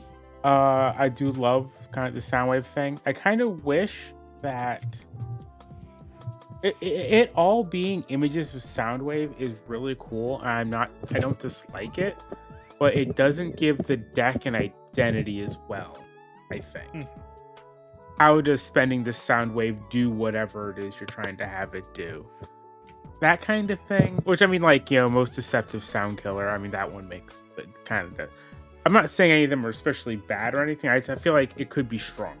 So, in that case, I think like a 4, actually. It's there, it could be stronger. Okay. Okay. Now, I don't mean to hark on some things here. I'm assuming with Deceptive Sound Killer, it just says Soundwave 3. I think that means when you play it, you gain 3 sound waves.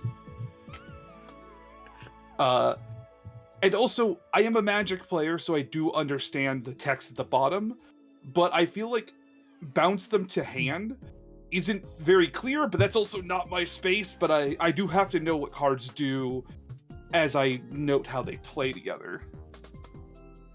Overall, everything seems to give resource, which is already really good.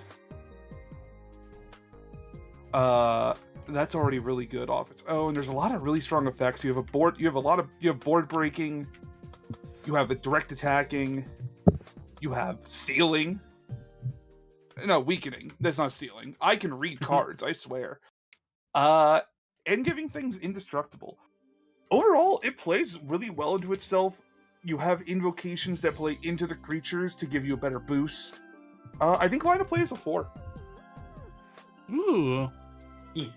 So, hearing everyone's like little complaints about like the whole Soundwave thing, and obviously, you know, if someone posted this, I'm pretty sure most people would understand. Oh yeah, this is supposed to be a deck based around Soundwave from Transformers. But looking at the cards though, yeah, Soundwaves. But looking at the cards though, so I need to point out, not a single one of these cards is called Soundwave.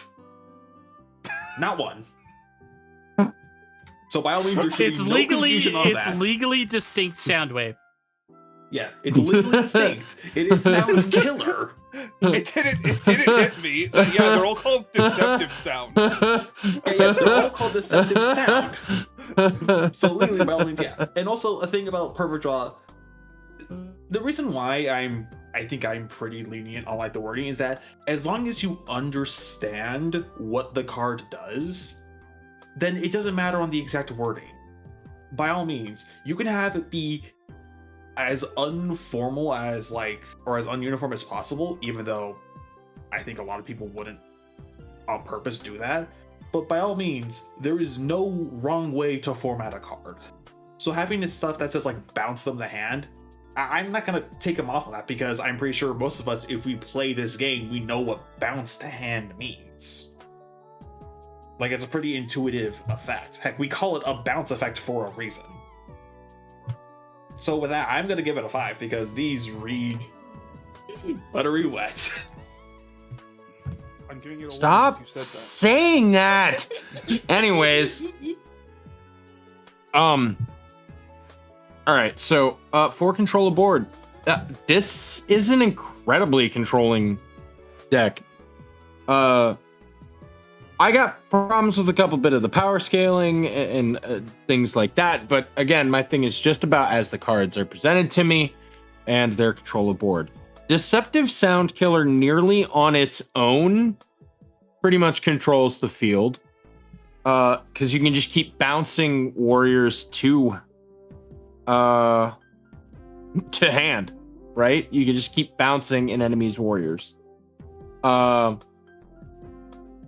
Then, let's go over Deceptive Sound Operation. You spend 2 Soundwave, the target warrior gains Indestructible. Permanently, right? Deceptive... Okay, then there's Deceptive Sound Superior, right? If you have 5 or more Soundwave, spend all of them, destroy all cards on the field. Just... It's a field wipe, board wipe. That is the most board control you can ever have. Our field. This is Mirror Force with extra steps. Well, it destroys your own stuff. It destroys your own stuff. This is you're right. Never mind. It's a You're right. a red It's black reboot. hole. Anyways, it's a signature look of superiority. He's even doing the face. So, and then obviously most Deceptive Sound Killer. You spend 1 Soundwave, you target a warrior your opponent controls and weaken it. Right? So there's a lot of control in this deck, which, funny enough, makes a lot of sense for Soundwave. Yeah. It's true. I think it works. With control, how much control of board that it has, it definitely warrants the 5. If I were making some personal changes here. Not Connor, that you can gave- increase it from a 5. Connor, you gave it a 4 as well, right? No, I give it a 5. Oh, Because okay. all these technically read clear. All right, I just wanted to make sure I was keeping the tally right. Sorry, please continue. 22 cents. No, I was gonna say I would have added another warrior, but I had skipped over the fact that Scout is actually a warrior. I thought it was an item or an invocation. It's Laserbeak. I mean, it is Laserbeak. Personally, I think that there are things power scale wise that I might personally change a little bit, but as given, it has fantastic control of the board.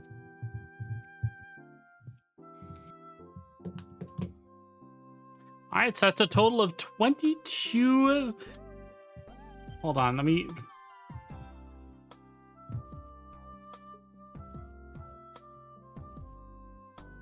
$22 MP3s. So say 22 sound waves would be funny, but 22 MP3s MP3 files. Oh, yeah. 22 sound waves. Overall, though, fantastic decks. Beautiful submissions. This was a lot of fun. I think doing it live, we had a little bit more flavor to it too, because we got to have people reacting in real time as well. Yeah. I think this was a fun experiment. Agreed. I don't know if we'll always do this, but I wouldn't mind doing it every once in a Yeah, while. we could do it once in a while, and other times we can pre-record, but this is just one of those, I had the spur of the moment idea of like, why not do it this way? Yeah. Halloween tree. Yeah, no, yeah. You know what? Everybody. You know what? I think what we should do is themed ones that we do should be recorded, right? Mhm. Open ones should be streamed. Because there's a lot more to because the theme one we're trying to keep it's this topic of a theme, right? And then with the open ones there's far more room for actually talking about changes, because when we do the open ones they're typically sending cards that they want to make as decks instead of the theme one, which is because we were just like, why not a theme one? You know what I mean? All right, well then how about this? I think that might work. In order to make sure that we're doing them like because we did promise to start doing one a month, let's have an open one and have it close on the 1st, and then we could do the review on the 9th, because that will be a Sunday where we would not be streaming Dimension Chasers. They can open one when? Uh, Close on the between- 9th? You talking about like next week? Yeah, like opening it starting now with open submissions, and they have until the 1st, and then we can review them on stream on the 9th. We'll have to quickly put it together. Well, that's why it's open, so people that have been just workshopping their stuff can get it in. Yeah.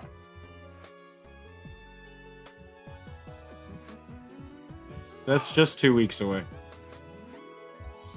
Well, no. It's more like 3 weeks away from right now. But yeah. Yeah, that's time.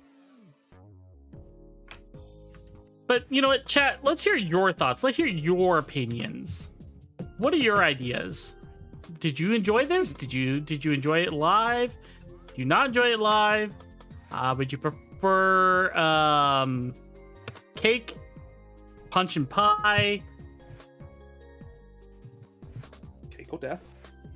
I'm hungry. Once again, I do want to point this out. Chat, please, when you put out a deck, the maximum is 6 cards. Even if you're like, hey, you can choose 6 cards. like we can look at however many cards you send in, and we choose 6. No. You can only enter 6 in. Right? Because we can only parse that very specifically. Mm-hmm. It also would help us to know what you want us to figure out what the deck does, because we could look at 6 different cards and be like, we don't know what this does. Yeah.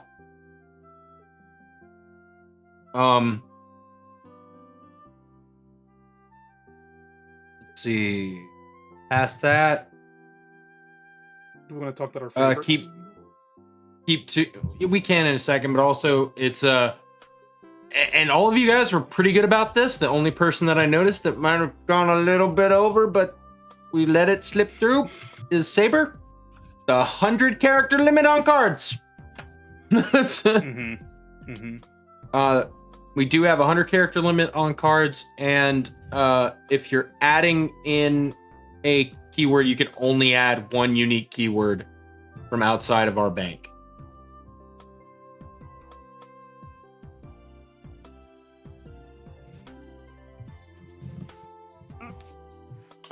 But why don't we go ahead and go down the line on the table and talk about our either favorite card or favorite deck. We'll start with Blaze. Blaze, what was your favorite deck from?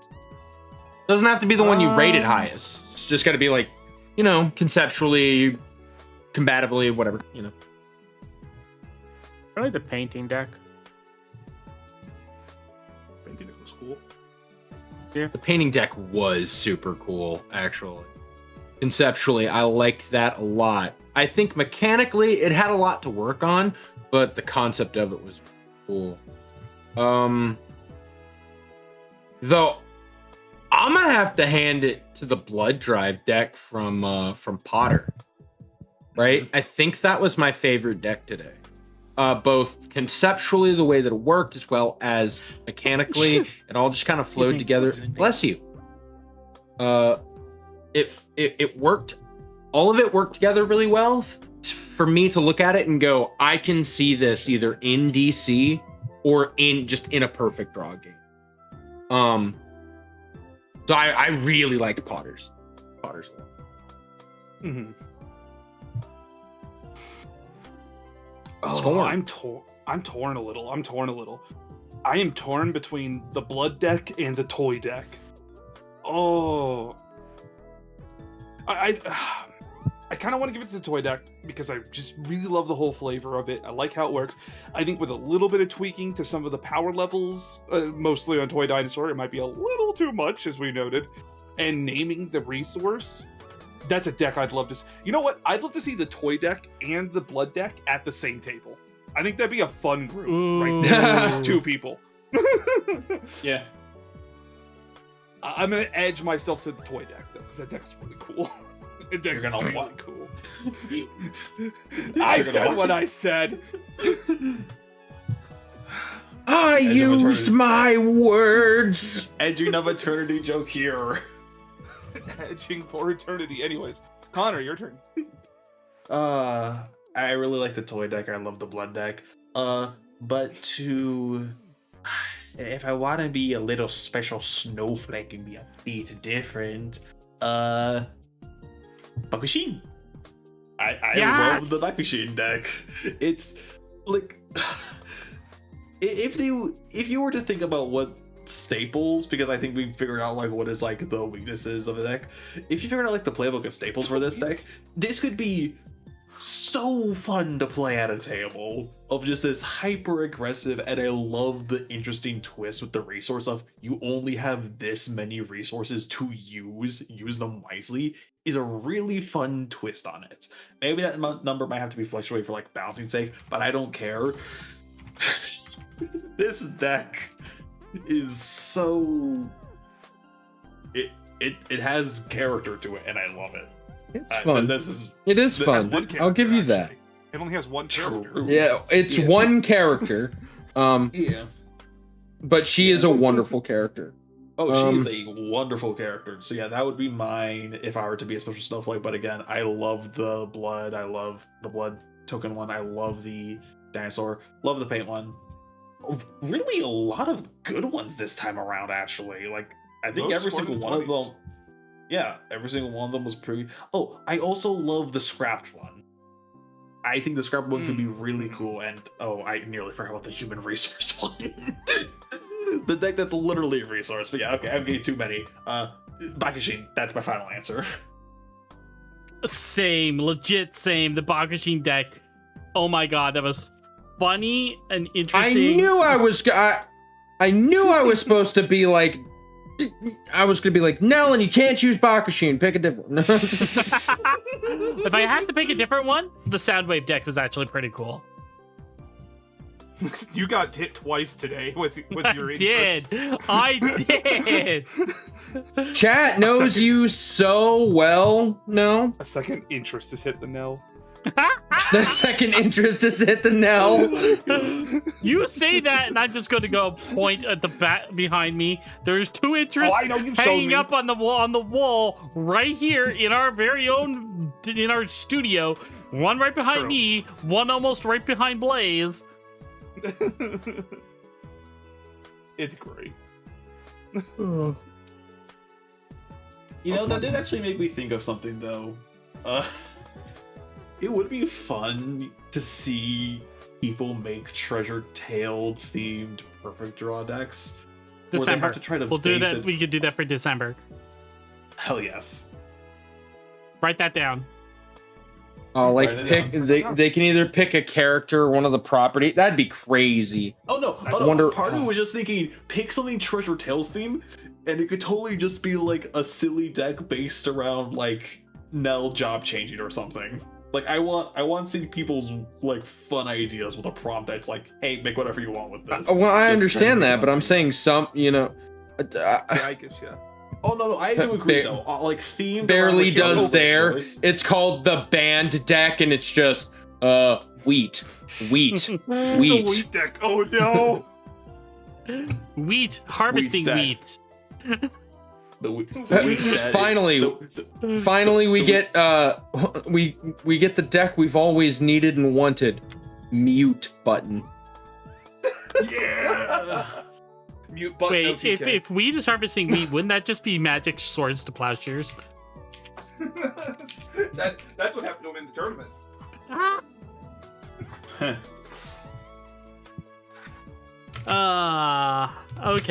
Okay. So that's it for the card review. Thank you so very much for watching, everybody. This was a blast. This was a lot of fun. Oh, this was wonderful. I don't think we really have any other plans for the thing tonight. Nope. Do we want to stand around and shoot the breeze with the chat for a little bit? Good if you want. I'm fine doing that. I'm in up the bathroom for myself. All right. All right, so let's talk stuff for a little bit. Just hang out and chat kind of stuff. Yeah. I got hit with a nostalgia bomb. I got hit with a freaking nostalgia bomb today. And there's a reason why we have some very specific music playing today for this review. Oh. I found out that Ragnarok Online is coming back as Ragnarok Online 3, and they're going back to the original style with the pixels and the isometric overview, and it looks like it and sounds and acts like original RO, and I am nostalgic as heck.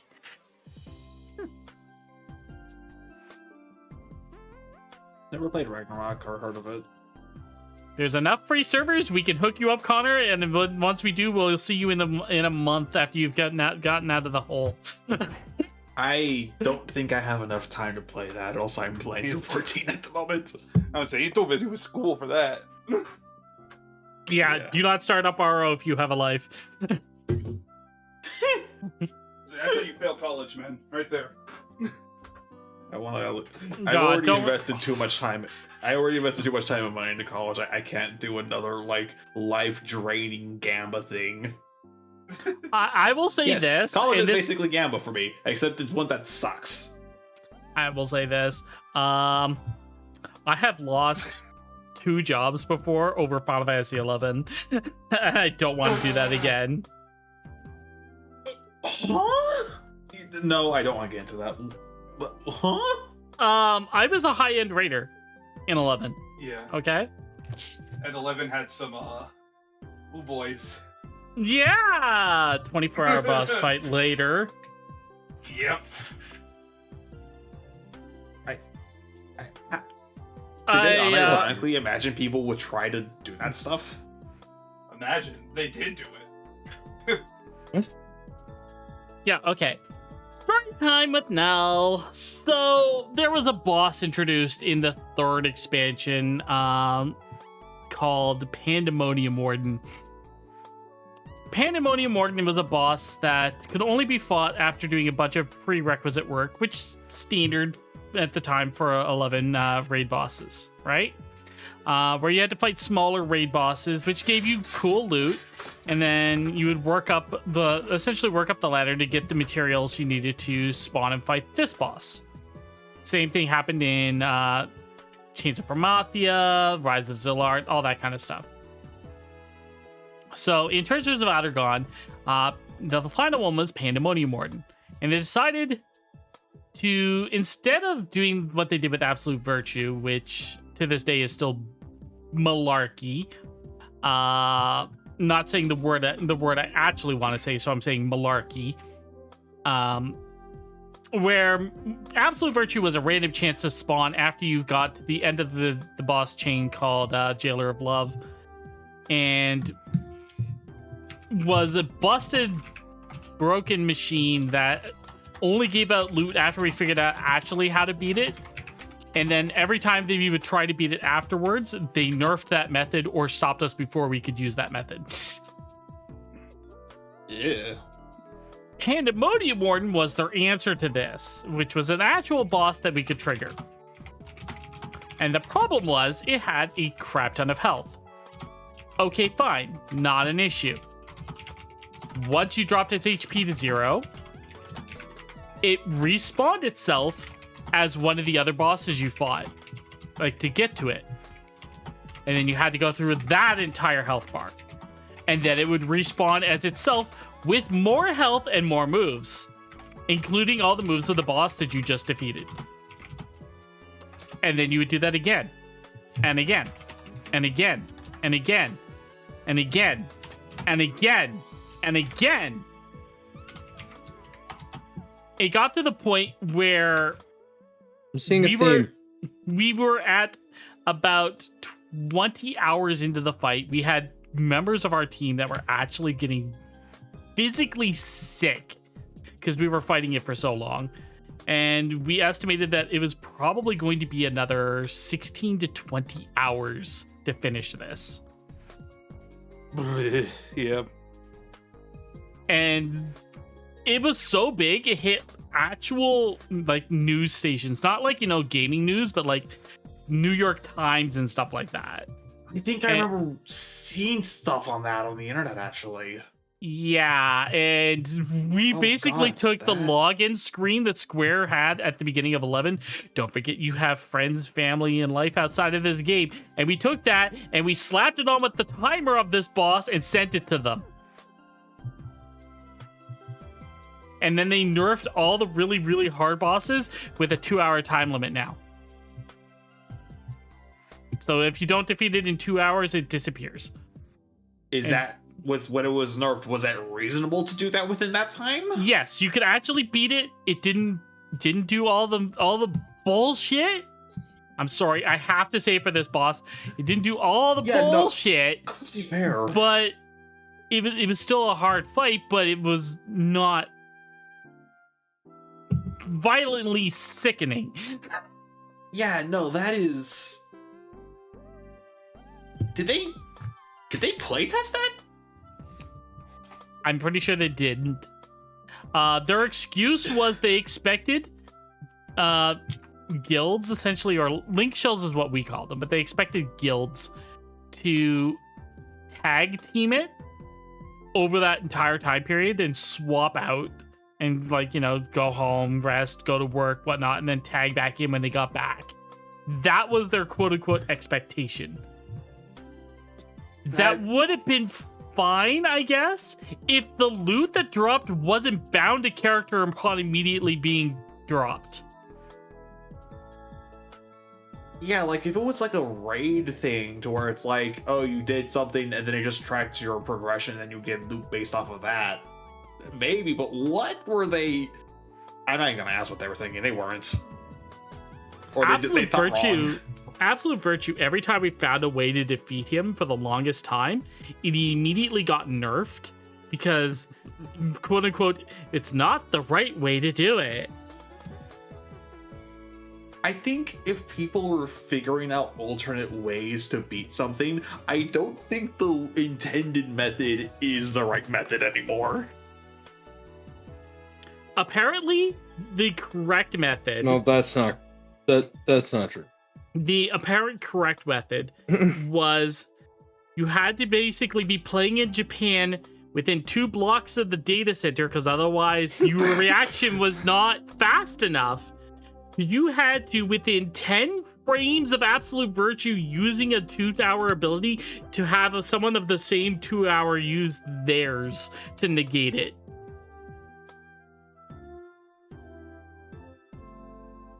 Crazy. Again, within 10 frames. I'm gonna be honest, this sounds almost comical, like this isn't actually a thing, but I don't doubt you because I've seen the news and shit. And also, it's a magic card now. Oh. That's why when I saw Absolute Virtue, I raised a middle finger and said, "F you." And then you played it. Yeah, because of how much I hate him, he's so busted. Yeah, I don't remember what it was. Years ago, I watched a YouTube doc about the whole thing with Absolute Virtue. I don't remember the video. It was a very long time ago, and god damn, the saga of that creature, of that fight, is by itself so worthy to be told.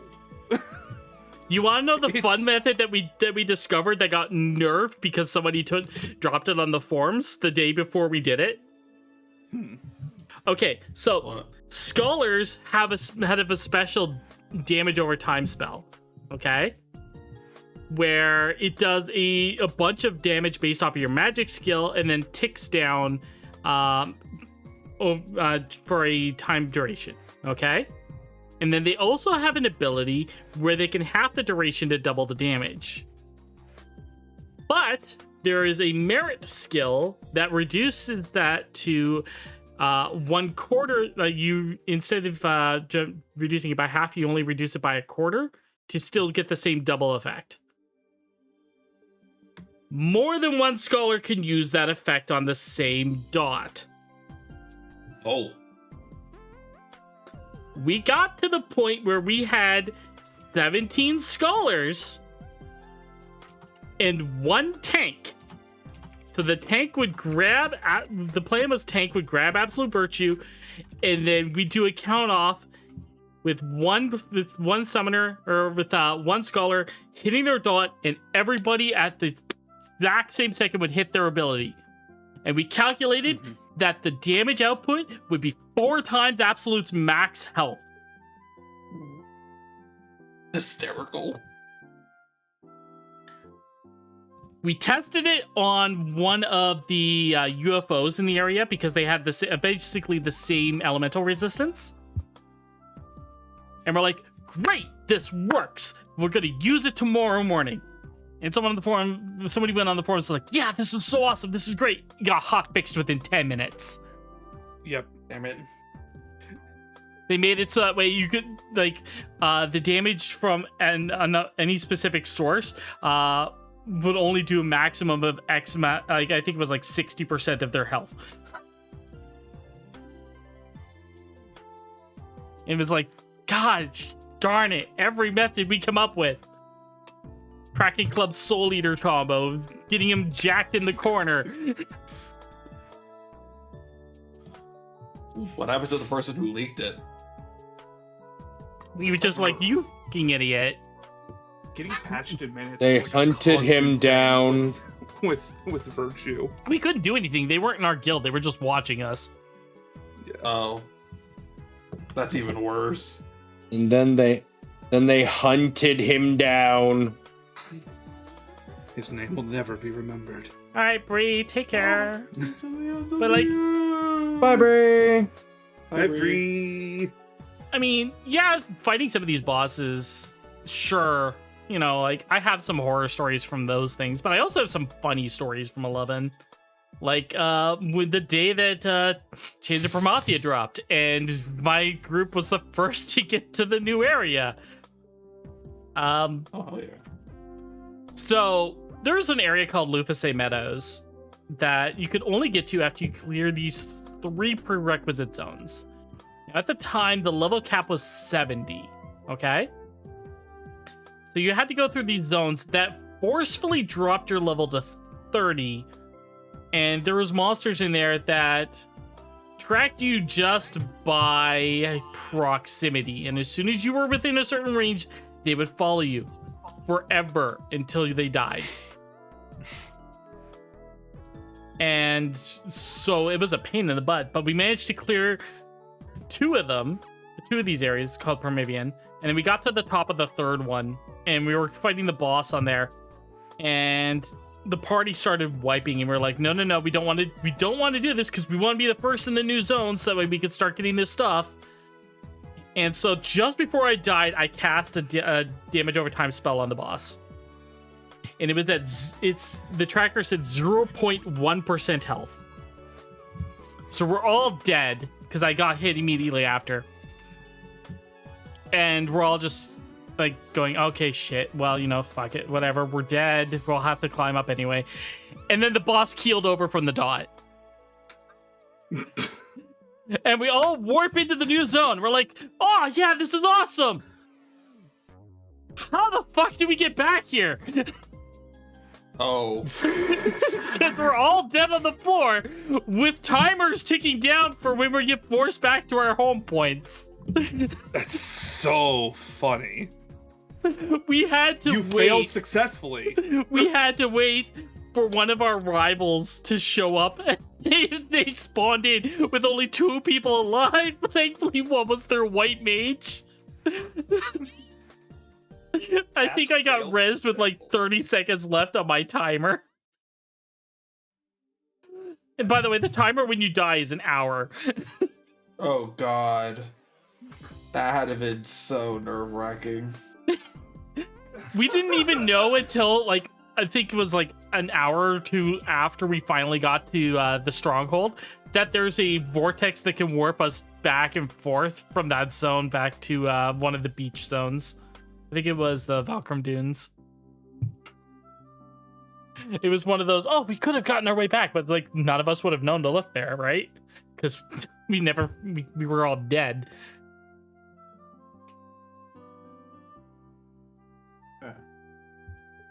Oh, that's a really good story.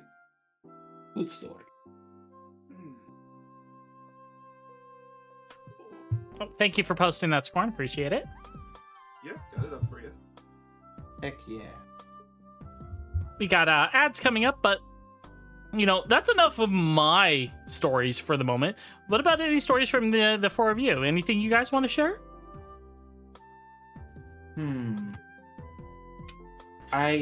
Since we're on the topic of MMOs, I did had a funny bit that started the last time I played Final Fantasy XIV with Nova. We're currently in a Realm Reborn, and we've just gotten back the Enterprise after what I can only describe as a long series of fetch quests to basically accomplish the main story, which was a fetch quest. Seriously, there were so many fetch quests in a Realm Reborn. Yeah. Hey, Connor, you don't get to complain about fetch quests. All right, hold on. It feels like there's a specific level of spite that's directed towards something specifically at me that I'm not getting. You're playing A Realm Reborn. Therefore, you don't get to complain about fetch quests in 14. The reason for That's that very true. is A Realm Reborn was very fetch quest heavy, because they were still putting out patches for 1.0 while building 2.0. So 2.0's The Realm Reborn did have a lot of fluff quests and a lot of going around grab stuff. Yeah, I'm still going to complain though because oh, totally go I'm for choosing it. to play a game and I want to be enjoying myself. And I'm No, real. please feel The free. I mean, only you're time- not the first. You won't be the last. The worst Okay, part so- about starting 14 is starting 14. Yeah, or The rest of it is current great. points. There's a moment after you defeat Titan that actually got me and Nova so badly on our time playing through. Because if you know what happens after you beat Titan, you know that's when the story changes. Mm-hmm. Because when we went back to our home base, the little I guess spoilers for a game that's 10 plus years old. When you get to the Scion of the Seven Dawns, like main little hub area place, normally there's a Lalafell, I forgot her name, who always Tataru. like is there to greet you, Tataru, and we enter like, I remember being like, Nova, dear God, Tataru's not here. That means something happened. And you know, we're kind of giggling and laughing, we're going down, and then we go down the stairs, we enter the first room, we see someone on the floor, and we're like, wait. No, hold on. That was yes, a joke. This part. We open the door and there's corpses in the hall. And I actually scream in horror. Like, what the fuck? We were making jokes about Titan looking like fucking Grimace. What the hell? Okay. So, something I'm gonna bring up to you, Connor. Do you remember when you first started doing the dungeons? No, because I emotionally could not care about them. Okay, you remember there was that little group of adventurers that you had like small cutscenes with? Oh yeah, you mean the one where like one of them's carrying around the head of their dead lover? Yeah, Edda. The other ones that were the other members of that group, some of them were members of the Scions that you just found there. Oh, I didn't know that. Yeah, I think at least But yeah. one. I think if not two of them are. That's depressing. But yeah, though. That Don't one worry, got me once you hit annoyed. level- Don't worry, once you hit level 50, there's some more quest lines involving that group. Oh, don't worry. I've hit level 50, and what that led me to was Fantasy Siberia and religious politics that deal nothing but with fetch quests to resolve one fetch quest.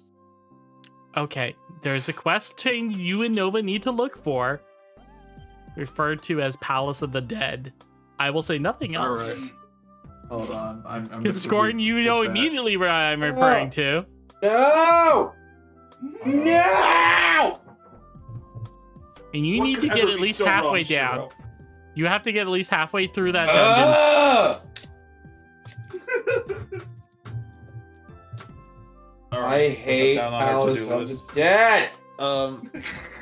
But yeah, though, back to the main topic though. After we finished, I like all of fishing. our questions in Fantasy Siberia?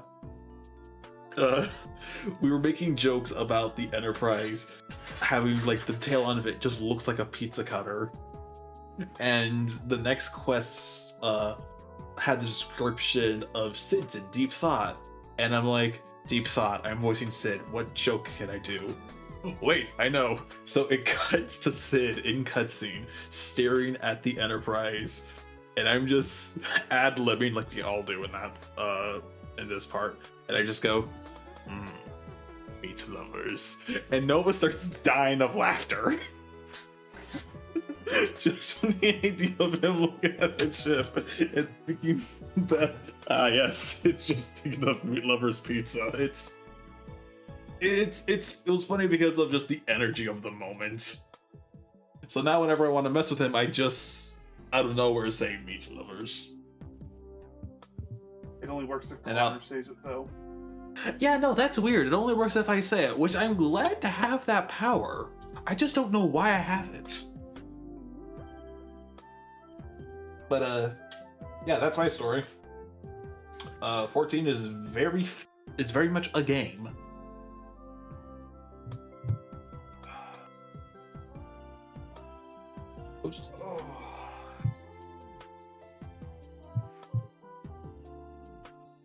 Scorn, do you got any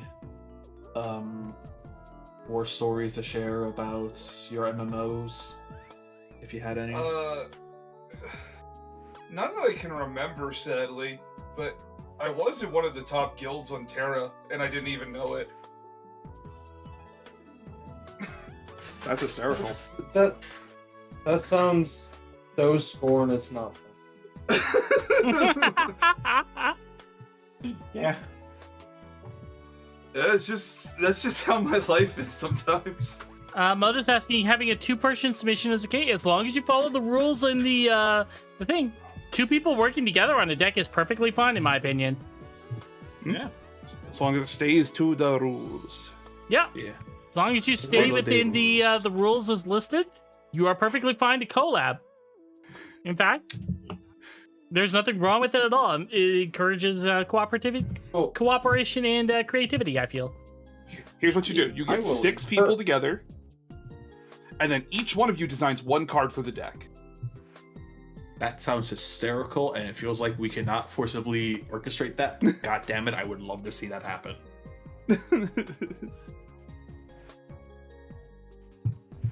What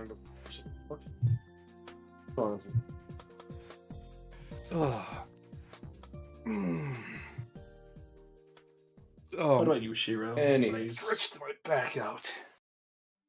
Oh. Help me. Well, you see, we have My this only new horse. we have this new stretching device here My- for you, Shiro. It's called the Rack. I'm not sure. My only horror stories, banned from my time on Balmung.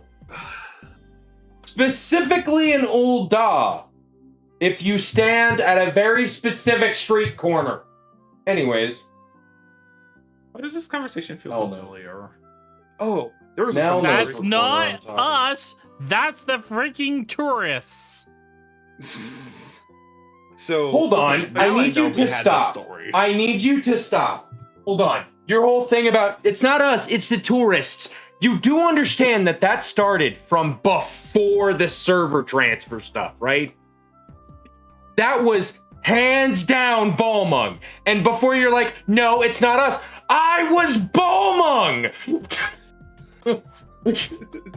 Look, it was on Okay. it was on every server.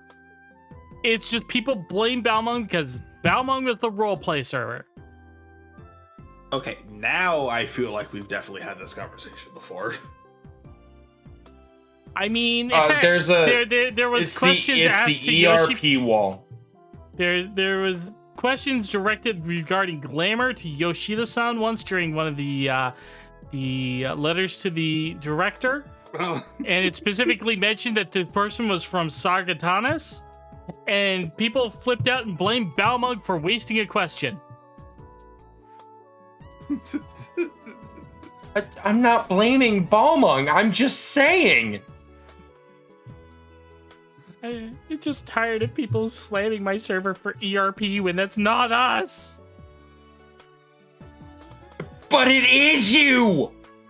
It's anything that has RP. It's Balmung, which is the RP server. I could literally throw If a it stone is- in it- any if in it- server and it's find a- an ERPer. Yes, I know that. Water What is I'm wet. saying is Balmung is the legacy RP server. Right? Balmung is the legacy RP server. It is the highest concentration of RPers. And while there are thousands, hundreds of thousands of true born, just like I'm role playing a character in here, there are also hundreds of thousands of people standing at that old wall for ERP in Balma. There were used to be like maybe 20, and now most of them have the Wanderer tag.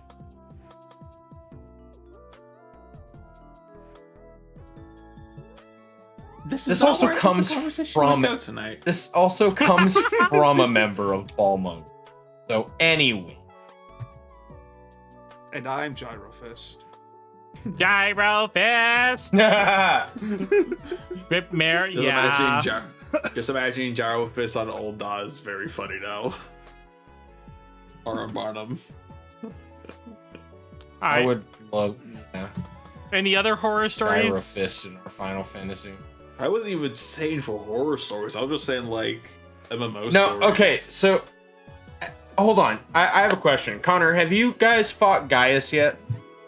Gaius. Yes, because they're mentioning he's mentioned Ishgard, so describe. Oh, so so you've already Darth gone. Vader So you've already gone. Such devastation. All right. All right. Did we actually fight him like hand to hand? No, I think he's just really summoned like a big fuck off dragon and had that thrown at us. So I don't think so. No, you. Okay, so they're not there yet. If you did the dungeon, so then if you haven't made it to Ishgard, then no, you have not. You haven't faced off against Gaius. So you would know if you've made it to Ishgard. That's not a joke. It's one of the prettiest places in the game. Yeah, if you're not making it into Ishgard yet, then you are still on Realm Reborn. Yeah, no, I haven't been to Ishgard yet. So I have a funny cried story. going into Ishgard. But it's a spoil. It would be a spoiler for Connor. I literally cried when I went into Ishgard for the very first time. I cried on stream for that because like Ishgard. We could Okay, actually go so- right up to the gates of Ishgard in 1.0, and I yes, that was what could. like 3 years before a Realm Reborn dropped. 2 years before Realm Reborn dropped. So then it was another 2 years after Realm Reborn. And 1 year downtime in between. So it was a 5-year wait for me to get into that city. Sorry, please continue. I'm gonna turn on the box that makes you blind. Box that makes you blind? Well, yeah, a box would make you blind if you put it over your head. So I have a box Anyway. that's used for UV curing. It is a box filled with mirrors on every edge, a rotating platform that's powered by UV. No, I get and it. a bunch. I a understood bunch the of- moment bunch you of said UV strips. curing. I So- understood the moment you said UV curing. When this box Honestly- is on, if the lid is off and you look into it, bye bye. No more eyeballs. Honestly, I thought you were just like, I have a box on my head. All right, so this is funny. I remember the first time I made it through it and finally got into Heavensward, right? I had finally gotten through everything. My first time running through. I finally get to Heavensward. I'm so excited to be in Heavensward. And mind you, the first few story quests in Heavensward, fantastic. Exciting breaths of fresh air. And I immediately dropped the game because I was so fucking exhausted from the Realm Reborn grind. Anyways, because this was during the time where I had just beaten through the full story, right? Like the 1.0, right? So I was going through the 0.5 patch, right? Not. Do you remember the 0.5, the 1.5 patch? Yeah. So I had to go through all of that before I got to Heavensward, right? So before I got all the way there, Connor, the reason I tell you that you cannot complain to me is because at the time, getting from that patch to the next DLC expansion was nearly a 60-hour slog through fetch quests. Well, I'm still gonna complain. Feel free. That's so funny. You won't, Anyway, you won't stop the hater in me. You don't deserve the hater in you. Anyways, I'll take that as a compliment. look, like I'll make jokes. It's fine. But like, as someone who played it the like first time around before they did the updates, which got rid of a bunch of them, right?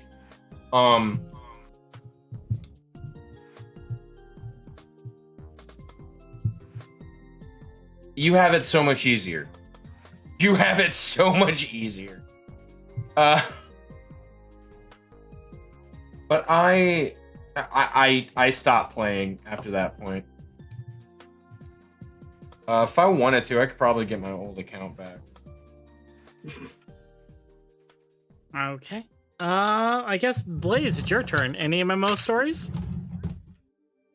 Not particularly. I was the kind of guy who kind of mostly just did like solo stuff in MMOs. Ah, so we have a Beastmaster on our hands. Yeah. Loved me some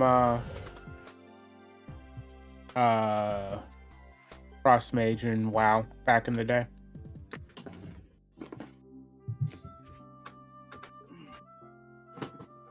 Any interesting stories? Not especially. Most of my time in WoW was pretty boring.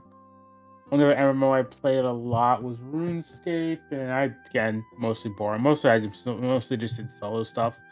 I got killed once in the wilderness and didn't do too much after that. Fair, I guess. I mean, doing solo Wow. stuff can be pretty fun. Yeah, it's fun. I mean, in 11, we had one member of our guild, which was... I want to say they were insane. They were a red mage, and the bosses in Altayu, aka the Sky area, he, for fun, would go through, get the requirements, and then solo the bosses on his red mage by using damage over time spells, gravity to slow them down, run away, cast a bunch of nukes, then do it again and again and again. And he would do this for like 4 hours per boss just to do it solo. So funny. He said he I would respect he the would have flex. he would have done it for the final boss, Kieran, in the center. But Kieran also summons the other bosses when he reaches certain health thresholds, and he would not be able to solo 2 bosses at the same time.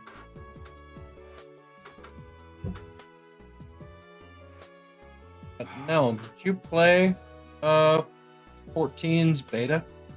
Yes. Oh, I baited that too. I played 14's very... Do you... Not the very first beta. I played the second beta. I was part of the Wave 2 Oh, beta. then you... Hold on. No. Then you 1.0. wouldn't- you 1.0. You wouldn't have known about this feature. The 1.0 version, second beta. So the October... I'm saying October you, 2010. You wouldn't have... Then you wouldn't have known about this feature. Which one? Because they got rid of it in the second beta. The free companies owning areas of the overworld. Oh, I forgot about that. No, they did not have that when I did the beta. That was I never heard of that one. That was in the straight up like the beta of the first beta, because I got all the way in the first beta. I got in there because of my guild from White Knight Chronicles, right? Mhm. God, I miss White Knight Chronicles. Anyways, That sounds a good game. interesting. Like owning parts of What? an overworld. I think that's a it's- holdover from 11. It's not a good idea. It's not a good idea. It was dark. It got real bad real fast. Because it literally the beta started, right? There was then the scramble to make free companies, right? And then it was immediate all-out war. The first iteration of Ul'dah was on fire in minutes. I could definitely see how that It was destroyed. Insane. It was insane. Like, basically, the beta opened, everyone got up. Basically, there was like a 48-hour truce? Right? Like, as a person who was in a very large, 50-person company when the game first launched, right? There was a 50-hour, 50-some hour truce. And then after that, it was just fire and brimstone trying to hold fucking areas, right? It was insanity. So then when right before the second wave, right, they put the game into maintenance and then took the feature out and then never put it back in. No, hey, I don't blame them. In a moment. Yeah, that's but it was one of dumb those mechanic. it was one of those things that, like, most of the guild that I was going to be a part of at the time then didn't pick up the game because that's what they were looking forward to, was the having a free company that controlled areas and zones. That's kind of really funny. Like, when I say I think that idea actually sounds cool, I think the idea of a MMO where literally that is the main focus does sound like an interesting game. Dark Age of Camelot. All right, there you go. Dark Age of Camelot was a PvP focused MMO with 3 different regions, and aside from your basic home territory, everything else was PvP contested area. You know, I definitely love to see a. I think that's cool. At least the idea of It was wild. I will tell you this right now. If they had kept it, Final Fantasy XIV would not be what it is today. True enough. No. Yeah. But it certainly would be a game. Just make it War of the Three Kingdoms, or like Romance of the Three Kingdoms, but Final Fantasy. Okay. So you want Dynasty Warriors, the MMO? Honestly, now that you actually said that, yes, I do want. No, you don't. Dynasty. No, you don't. No, you don't. No, you don't.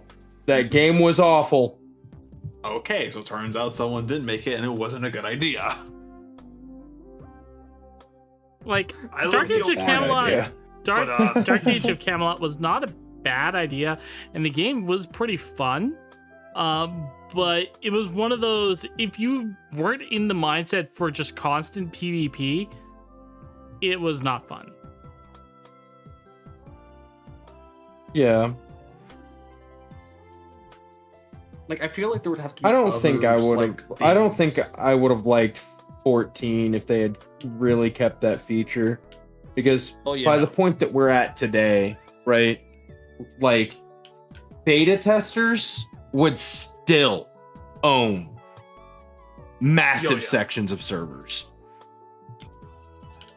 Just from seniority. Just from the seniority of having controlled it for as long as they have. Like, the idea behind that, I feel, is similar to there was something called regional outposts in 11. I think that's where they were pulling the idea from, where there was huge big zones in 11 that every week, depending on which starter city you were part of. So in my case, I was from Bastock.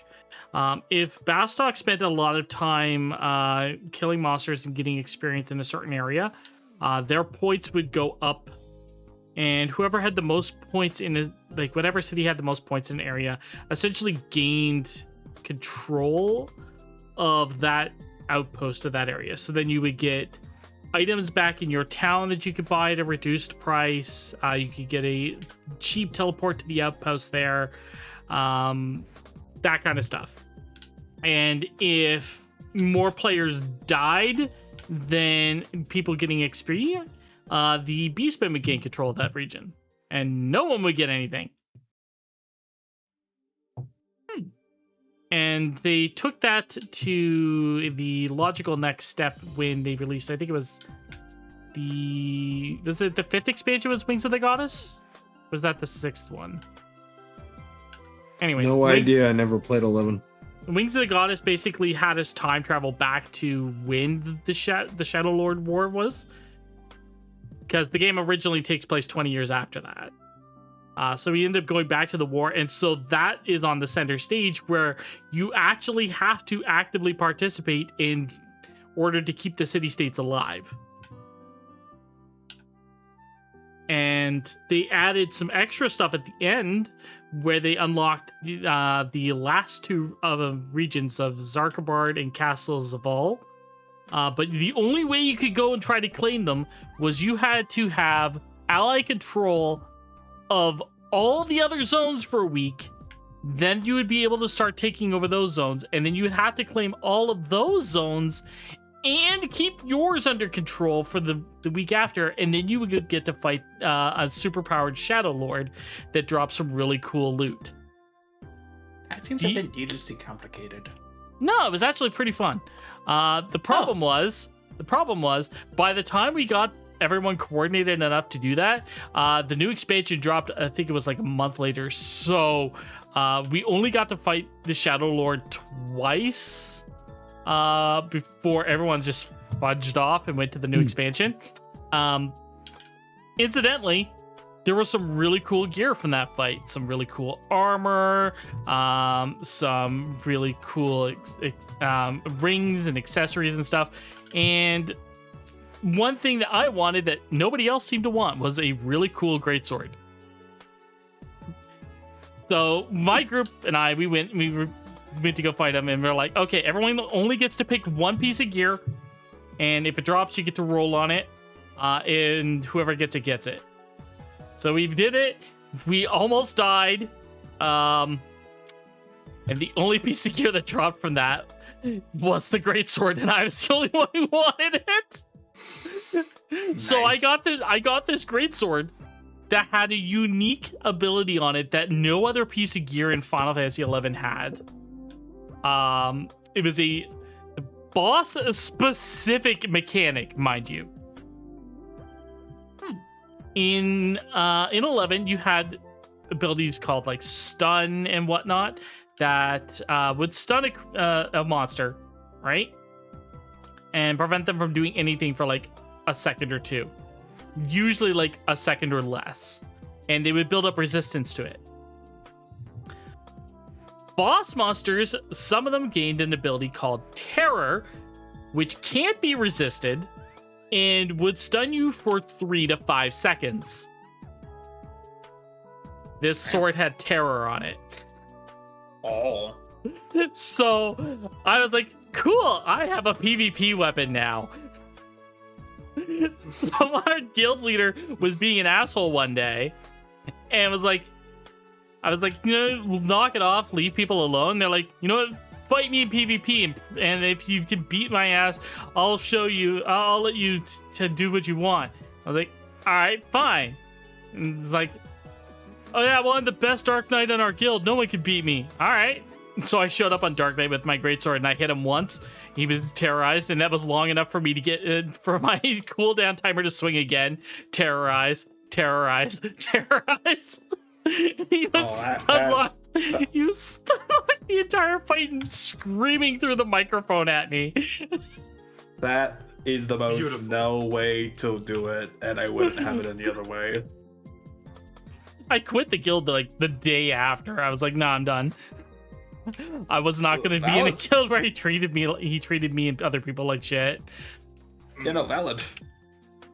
But it was just one of those, Sure. Okay, fine. You want to go? We'll go. And then I just cheesed him with the weapon that he hated. So funny. It's just legitimately funny. Hey, Reap and sow, baby. that is what we call karma. God, I still used that greatsword even when it was outclassed by other weapons later on, just because of one, the unique design, and two, the terror ability. Hey, cool weapon to 11. Exactly. All right. I think we could probably wrap it up. We're at about 3 hours. Yeah. Yeah. Good stream. It was a lot of fun. Thank you, everybody, for coming and hanging out. This was a good impromptu stream. We'll be back Saturday for Dragon Ball NXT, and I don't know if we'll be doing anything on Sunday. If not, I might see if I can grab people together and play something like Repo or whatnot. But we'll see. But with that being said, thank you so much for watching, everyone. Is there anybody on Twitch we can raid? Ooh, Duo Leveling is streaming. Let's go ahead and raid them. So we can raid Yuki and Yuna.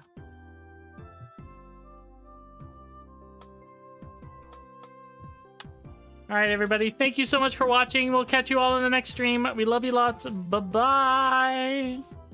Bye. Bye.